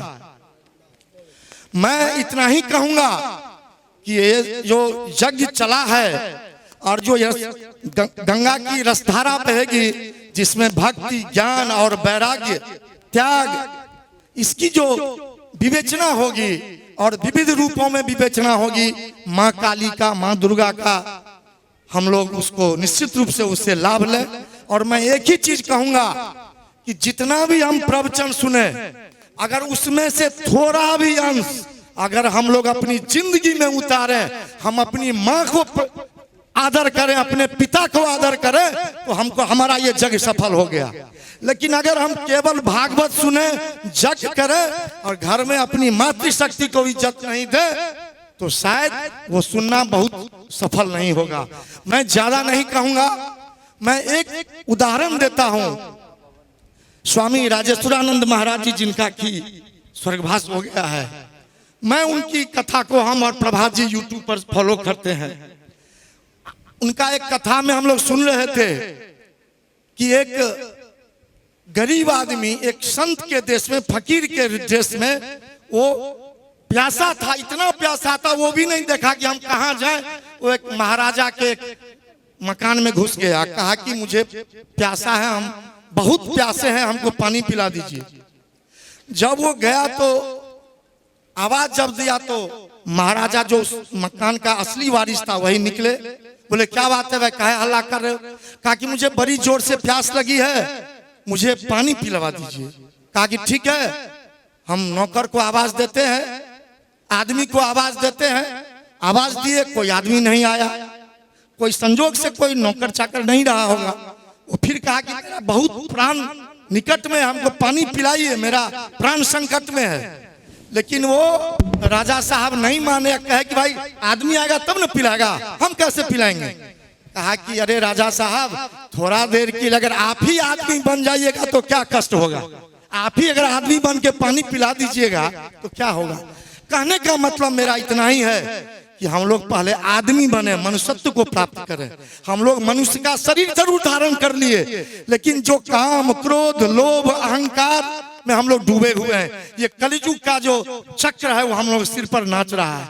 और आज हम लोग देख रहे हैं कि 2 धूर जमीन के लिए, थोड़ा सा चंद रुपयों के लिए हम लोग एक दूसरे का कत्लेआम कर रहे हैं। और जब पंजाब में हमारे गुरुदेव, मैं आपको बताऊं कि जब पंजाब में कत्लेआम हो रहा था तो एक कुत्ते ने दूसरे कुत्ते से कहा, अरे भाग जा, नहीं तो आदमी के मौत मारे जाओगे। ये बहुत बड़ा थप्पड़ था आदमी के लिए। एक कुत्ता ने दूसरे कुत्ता से कहा कि यहाँ से भाग जाओ, नहीं तो आदमी के मौत मारे जाओगे। हम लोग क्या कहते हैं, कुत्ता के मौत मारेंगे। मतलब हम लोग कुत्ता से भी गिर गए हैं कि हम लोग अपना जो वजूद है, जो हमारा मनुष्य का कर्तव्य है, वो हम लोग भूल गए हैं। आज समाज में देख रहे हैं, गांव में सब जगह थोड़ा थोड़ा अगर सहिष्णुता की भावना आ जाए, चाहे वो भागवत कथा से हो या संत के सानिध्य से हो, गुरु कृपा से हो, तो मेरा जीवन सफल हो जाएगा। क्या यह मकान, क्या यह जमीन, या ये जो हम लोग देख, क्या ये कुछ साथ जाएगा? सारा चीज अभी हम लोग सुने हैं कई वक्ताओं के, माहिर बाबू के मुंह से, कि ये सब असत्य है। वास्तविक रूप में ये जो जगत है असत्य है। केवल सत्य क्या है? ईश्वर का नाम और गुरु की कृपा। अगर ये 2 राम नाम अवलंबने को, राम नाम का मतलब दुर्गा का नाम लीजिए, माँ श्यामा का नाम लीजिए, काली का नाम लीजिए, कृष्ण का नाम, शिव का नाम, हनुमान जी का नाम, किसी भी ईश्वरीय तत्व को अगर आप दिल से स्मरण करते हैं तो शायद आपको कहीं भटकने की जरूरत नहीं है। श्रवण कुमार ने क्या किया? केवल माँ बाप का सेवा किया और माँ बाप को अपने कंधे पर उठा के तीर्थ भ्रमण कराया। हमारे नजर में उससे बड़ा धार्मिक कोई नहीं है। कहने का मतलब मेरा सिर्फ इतना ही अभिप्राय है कि आप भाग्यशाली हैं कि हमारे परम पूज्य परमादरणीय आगमानंद जी महाराज इस गांव में भक्ति की गंगा बहाएंगे। इसमें जितना ज्यादा संख्या में हो सके, जितना ज्यादा समय आप दे सकें, आइए और इनके मुखारबिंद से सुनकर अपने आप को पवित्र कीजिए। सुनने से भी मन पवित्र होता है, संत के दर्शन से भी मन पवित्र होता है। मैं स्वामी जी आपसे क्या कहूँ, मैं तो आभारी हूँ इस गांव के आयोजनकर्ता का, अब विशेष रूप से सुबोध जी का जो हमको आज लाए, और बिना गुरु कृपा के मैं यहाँ नहीं आ सकता हूँ। अतः मैं आप लोगों से माफी मांगता हूँ। मैं ज्यादा बोलने की इच्छा में नहीं हूँ, मैं क्षमा चाहता हूँ और मैं गुरु जी से ही कुछ सुनना चाहता हूँ। बहुत बहुत धन्यवाद। चलिए, बहुत भावुक हो गए हमारे कृषि पदाधिकारी महोदय। जब संत के शरण में लोग जाते हैं ना, सचमुच में जब सच्चे संत सामने हो जाते हैं, ऐसे तो कहा जाता है कि सच्चे संत के बारे में स्मरण कर लेने मात्र से, यदि कोई बता रहे हैं कि फलाने संत बहुत सुंदर हैं, उसके किस्से कहानी सुनकर आत्मतृप्त हो जाता है। यहाँ तो साक्षात दर्शन हमारे स्वामी जी के सामने हमारे कृषि पदाधिकारी महोदय भावुक हो गए। बहुत बहुत धन्यवाद उन्हें। इसी तरह से अपना हम लोगों के बीच आते रहे। कृषि पदाधिकारी हैं, फिर भी अपना कीमती वक्त आपने दिया है हमको। और हम चाहेंगे हमारे बीच मनोरंजन बाबू हमारे बीच आएंगे, हमें 2 शब्द हम लोगों के लिए कहेंगे। मनोरंजन बाबू जोरदार तालियों से, क्योंकि हमारे गार्जियन हैं, अभिभावक हैं, हर तरह के दिशा निर्देश हम लोगों को मिलते रहता है।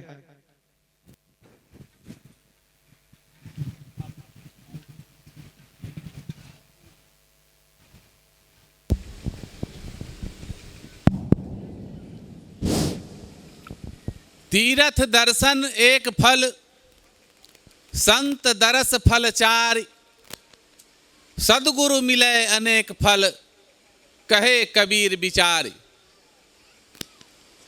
आज के इस कार्यक्रम में परमहंस स्वामी जी महाराज के नेतृत्व में मां काली के प्रांगण में समायोजित 9 दिवसीय श्रीमद् भगवती की कथा और सतचंडी यज्ञ संपन्न होने जा रहा है। उसकी पूर्व संध्या पर आज उद्घाटन समारोह हो रहा है, जिसमें आपने देखा हमारे मुख्य अतिथि आए और उद्घाटन कर कर चले गए। अब भगवती की कृपा आप पर कैसे होती है तो हमने आज ही देखा। नंदलाल जी, आपका यज्ञ सफल हो चुका है। आप आज की जो झांकी थी उसे देखकर ऐसा प्रतीत होता था कि समूचा गांव जो है वह भक्ति में डूबा हुआ है। कोई गली, कोई घर ऐसा नहीं था जहां के बच्चे, बुजुर्ग, महिलाएं, माताएं, बहन सभी उस जुलूस का स्वागत करने के लिए तत्पर थे। और मैं इसी आशा विश्वास के साथ आपको विश्वास दिलाता हूं, आपका यज्ञ सफल आज ही हो गया और अंत तक यह यज्ञ सफल होगा। अधिक न कहकर मैं इन्हीं शब्दों के साथ आप सबों का धन्यवाद ज्ञापन करते हैं।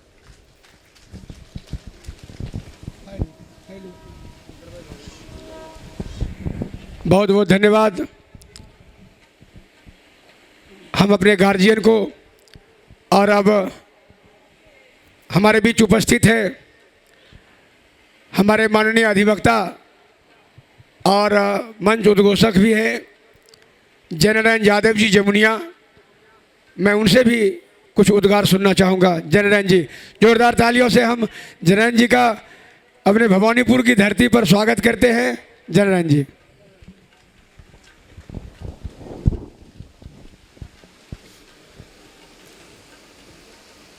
सबसे पहले मैं अपने परम गुरुदेव के चरणों में समर्पित करता हूँ। तत्पश्चात यहाँ उपस्थित हमारे मंच पर विद्वतजन, कलाकार बंधु, कथा पंडाल में उपस्थित तमाम ग्रामीण एवं माता और बहनों, आज हम लोग धन्य हैं कि आज कथा का आरंभ होगा, मंच का उद्घाटन है। कहते हैं कि संतों की वाणी खुदा की वाणी होती है और संतों के बिना हम ज्ञान प्राप्त नहीं कर सकते हैं। संतों की वाणी से एक अच्छी संस्कार की प्राप्ति होती है और संत के बिना हम शांति पा नहीं सकती। उनकी वाणी, अमृत वाणी सुनने से हमें एक अच्छी संस्कार की प्राप्ति होती है। कहते हैं कि आग लगी आकाश में, आग लगी आकाश में, चुई चुई गिरे अंगार। आग लगी आकाश में, चुई चुई गिरे अंगार। ऐसे संत नहीं होते तो जल जाता संसार। ऐसे संत नहीं होते तो जल जाता संसार। ऐसे हो संत हैं और हम लोगों को बिना मेहनत से संतों के संत महासंत मिल चुके हैं। उनके आशीर्वाद से हम आप तमाम ग्रामीण अच्छे ज्ञान की प्राप्ति करेंगे और उनके आशीर्वाद से हमें एक अच्छे संस्कार की प्राप्ति होती है। मैं अपने गुरुदेव से निवेदन करूंगा कि आप हमें ऐसा आशीर्वाद दें कि जीवन में जितने भी कुरीतियां हैं वो दूर हो जाए और एक अच्छे विचार उत्पन्न हो। कहते हैं कि गुरु बिना ज्ञान कहाँ और ज्ञान बिना मान कहाँ। अपने गुरु से निवेदन करूंगा कि चाहे जितनी सजा दीजिए गुरुवर, चाहे जितनी सजा दीजिए, जुल्म क्या है बता दीजिए। चाहे जितनी सजा दीजिए, जुल्म क्या है बता दीजिए। कैसे रहूं अंधेरों में, कैसे रहूं अंधेरों में, एक ज्ञान का दीपक जला दीजिए, एक ज्ञान का दीपक जला दीजिए। समंदर ने आवाज़ दी, समंदर ने आवाज़ दी, थोड़ा पानी पिला दीजिए, थोड़ा पानी पिला दीजिए। मैं बेघर हूँ, आप अपने आशीर्वाद से एक दूसरा घर बसा दीजिए, एक दूसरा घर बसा दीजिए। इन्हीं शब्दों के साथ अपनी वाणी को विराम देता हूँ। बहुत बहुत धन्यवाद जय नारायण जी। ऐसे तो अधिवक्ता हैं, अधिक बोलने वाले लोग होते हैं, फिर भी आपने कम समय में अपनी बात रख दी, इसके लिए आपको साधुवाद और धन्यवाद देते हैं।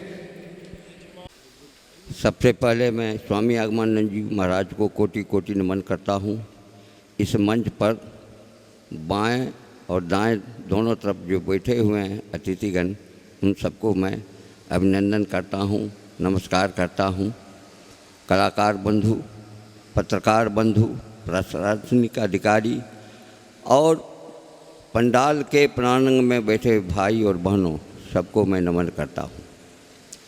बड़े भाग की बात है कि आप लोगों ने सत्संगी यज्ञ के साथ देवी भागवत का कथा का आयोजन करवा रहे हैं। इसके बारे में स्वामी जी आप लोगों को विस्तार से बताएंगे। मैं सिर्फ इतना ही कहूँगा, जिस प्रकार से वेद व्यास भागवत का कथा अपने मुख से जन्माजय महाराज को सुना रहे थे, देवी पुराण भागवत जो है इसमें स्वयं माता दुर्गा कथा हिमालय को सुना रहे हैं। इस कथा में तारक नामक एक असुर थे जो ब्रह्मा से इतनी शक्ति प्राप्त कर लिए थे। उनका कहना था कि हे ब्रह्मा, मुझे ऐसा वरदान दें जो मुझे जल में, थल में या मानव कोई मुझे मार ना सके। इस पर ब्रह्मा ने कहा कि तथास्तु, लेकिन अगर शिव जी को पुत्र हुआ तो वही तुमको मार सकते हैं।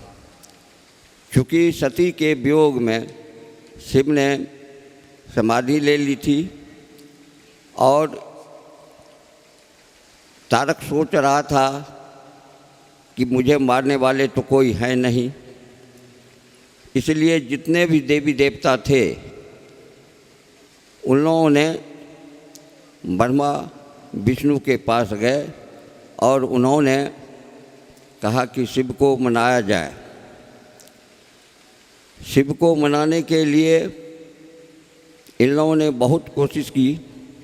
जब वो नहीं तैयार हुए, उस समय देवी दुर्गा का विवाह हो चुका था। उन्होंने कहा कि ठीक है, मैं स्वयं हिमालय राज के घर में पैदा लूँगी और जब शिव को पुत्र होंगे तब तारक का वध होगा। मैं ज़्यादा अभी इसके बारे में नहीं कहूँगा, लेकिन इतना ज़रूर कहूँगा कि जो आप स्वामी आगमानंद जी को देख रहे हैं वो सिर्फ बाहर से देख रहे हैं। स्वामी आगमानंद जी क्या हैं, मैं इनके सानिध्य में रहा हूँ, लेकिन मुझे भी नहीं मालूम है ये कौन है। लेकिन इतना ही जानता हूँ, मैं कभी भी पूजा पाठ नहीं करता था। एक दफ़े मुझे रस्सा में बनवा करके मुझे उग्र श्मशानी कालिका माता के यहाँ पूजा करवाए और प्रथम दिन ही मेरी दुनिया बदल गई। उसके बाद धीरे धीरे मैंने इनसे रिक्वेस्ट किया कि आप मुझे दीक्षा दे दें। इन्होंने मुझे दीक्षा नहीं दी, सिर्फ इतना ही कहे कि हम लोग सप्त ऋषि आए हैं, सबका आपस में मिलना शुरू होगा। और उन्होंने बारी बारी से ढूंढना शुरू किया और इन्हीं की कृपा से मैं धीरे धीरे काली माता की, चरणों में लग गया। उनको तारा बगलामुखी 10 विद्या जो हैं, इन सभी विद्याओं का अध्ययन मैंने करना शुरू किया, लेकिन इन्होंने मुझे दीक्षा नहीं दी। लेकिन फिर भी मैं ऐसा चोर निकला, मंदिर में इनकी तस्वीर लगी रहती है, मैं उन्हीं को गुरु मान करके मैं इस विद्या को सीखना शुरू किया और इनकी ही कृपा से बहुत कुछ मैं अगम विद्या में जानना शुरू कर दिया हूँ। जब मुझे कुछ नहीं समझ में आता है कि मैं सफल हूँ कि असफल हूँ, मैं अपनी विद्या का प्रयोग इन्हीं के ऊपर करता हूँ। और मैं ऐसी ऐसी गलती किया हूँ, कभी इनके ऊपर मैंने मारन कर दिया, कभी दर्द क्या होता है दर्द क्या है, मैं मंच पर नहीं बैठ पाता था। एक्सीडेंट के चलते मेरे पाँव में काफ़ी पेन होता था। ये कहते थे, व्यंग कसते थे। मैंने इनके ऊपर ये कतरी का जो फूल होता है, उस सिक्की को मंगवा करके मंत्र से अभिमंत्रित करके इनके दोनों पाँव में मैंने पिन कर दिया। बाद में मालूम हुआ कि दर्द से ये बेचैन है। 15 दिन तक इनको मैंने काफ़ी परेशान किया। तो क्या करूं, मैं खुरापाती करता रहता हूं। क्योंकि इन्होंने मुझे डायरेक्ट रूप से सिखाया नहीं, इनडायरेक्ट रूप से मैंने विद्या को हासिल किया हूं। मैं डरता हूं आम पब्लिक के ऊपर यदि मैं करूंगा, हो सकता है कि वो इस दुनिया से चल बसें। तो ऐसी ही मैं पाप नहीं लेना चाहता हूं। जो कुछ भी मैं सीख रहा हूं, मैं इन्हीं के ऊपर प्रयोग करता हूं। इसलिए क्षमा करेंगे।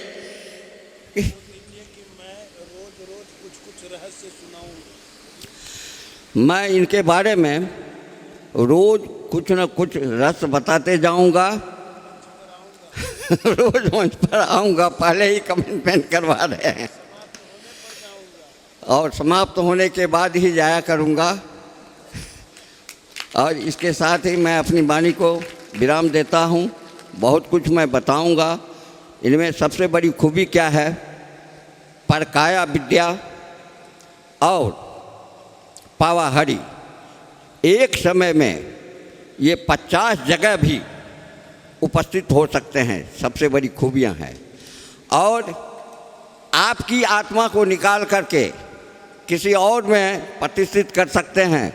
ये परकाया विद्या भी जानते हैं। बहुत से पत्रकार इस चीज़ के बारे में पूछते थे, तो ये हंस के कहते थे कि समय आएगा तो बताऊंगा। इसलिए पत्रकार बंधु से मैं कहूँगा, इस तरह के बेतुका प्रश्न मत करें, क्योंकि जो आप हैं आप नहीं रहेंगे, वो कोई और हो जाएगा। शरीर भले ही आपका वो रहेगा। तो ये सब विद्या से आप लोग जिद ना करें।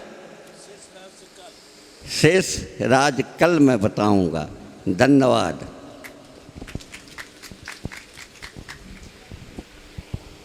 और पुनः मैं एक बार कह दूं, यज्ञ के यजमान सपत्नी अविलंब मंच पर आ जाएं। इस यज्ञ के यजमान सुबोध यादव जी, आप अपने धर्म पत्नी के साथ अविलंब मंच पर आ जाएं। और अब हम लोगों के बीच हमारे मानवानंद जी महाराज हम लोगों को 2 शब्द उद्गार व्यक्त करेंगे हम लोगों के लिए। जोरदार तालियों से हम बाबा का स्वागत करते हैं, अभिनंदन करते हैं। मानवानंद महाराज।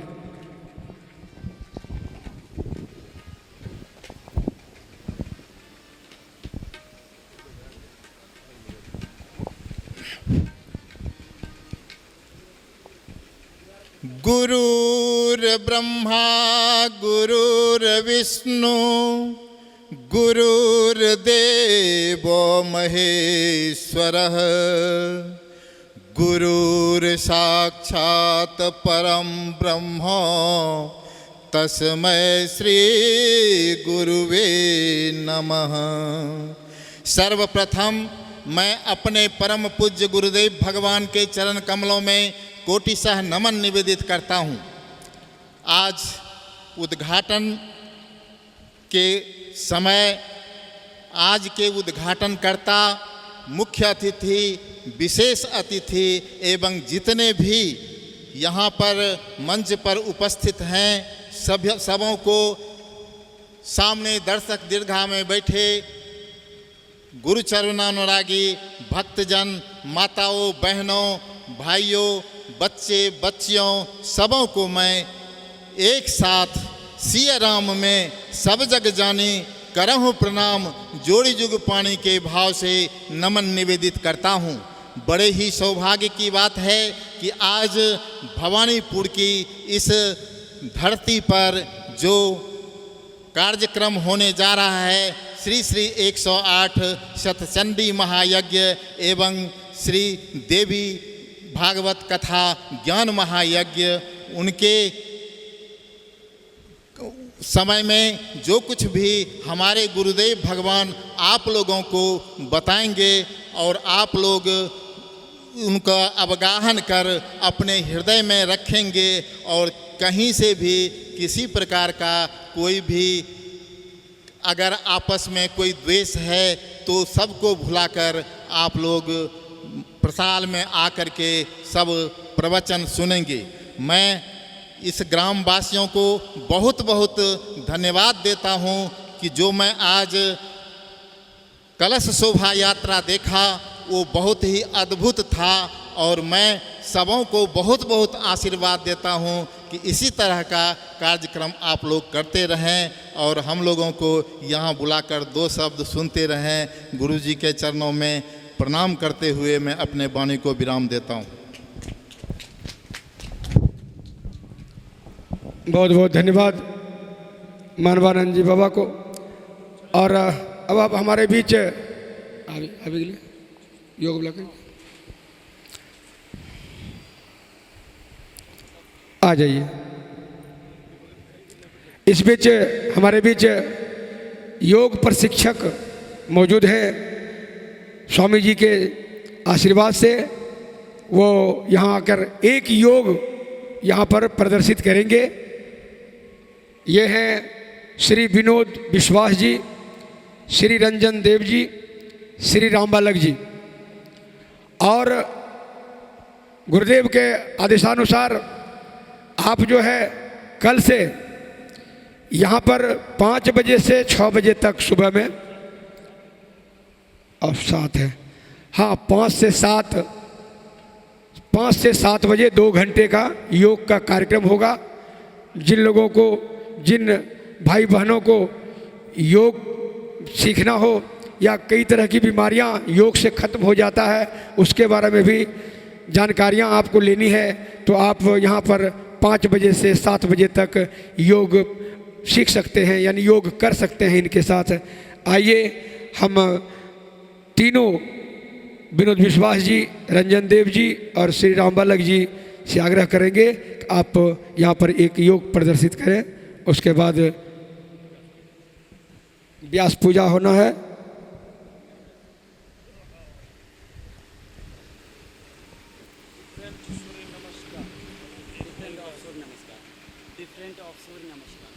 और ये डिफरेंट ऑफ सूर्य नमस्कार, सूर्य नमस्कार के प्रभेद।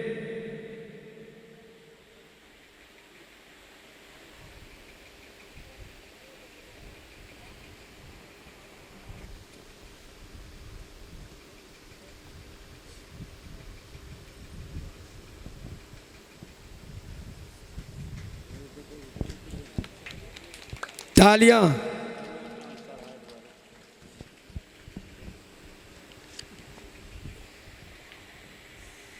जोरदार तालियां। बहुत सुंदर, बहुत सुंदर।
बहुत बहुत धन्यवाद। चलिए मयूरासन।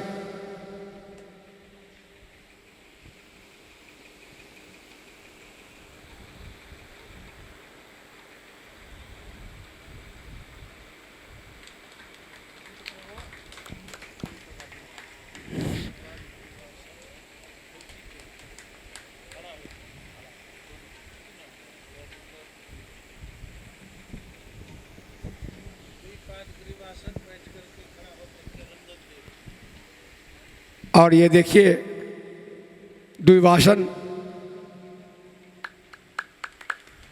बहुत सुंदर बहुत सुंदर। इनके हौसला अफजाई के लिए ताली बजानी चाहिए।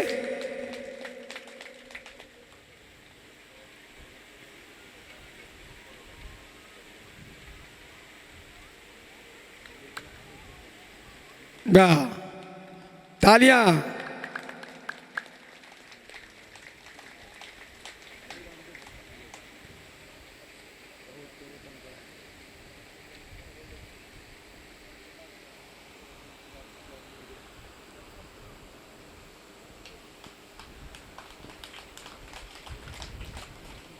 इनका क्या नाम है? रंजन देव जी हैं, वो विनोद विश्वास जी थे। उसके बाद जो है अब श्री राम बालक जी,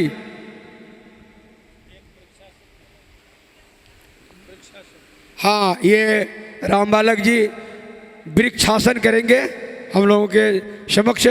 हम लोग ध्यानपूर्वक देखेंगे और सीखने का प्रयास करेंगे।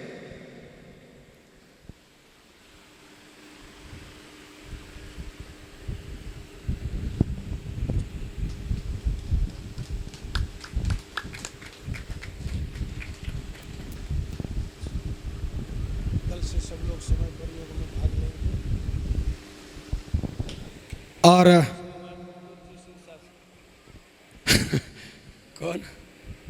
बलवीर जी। और इसी तरह से कल से जो है ये योग का कार्यक्रम 5 से 7 चलेगा।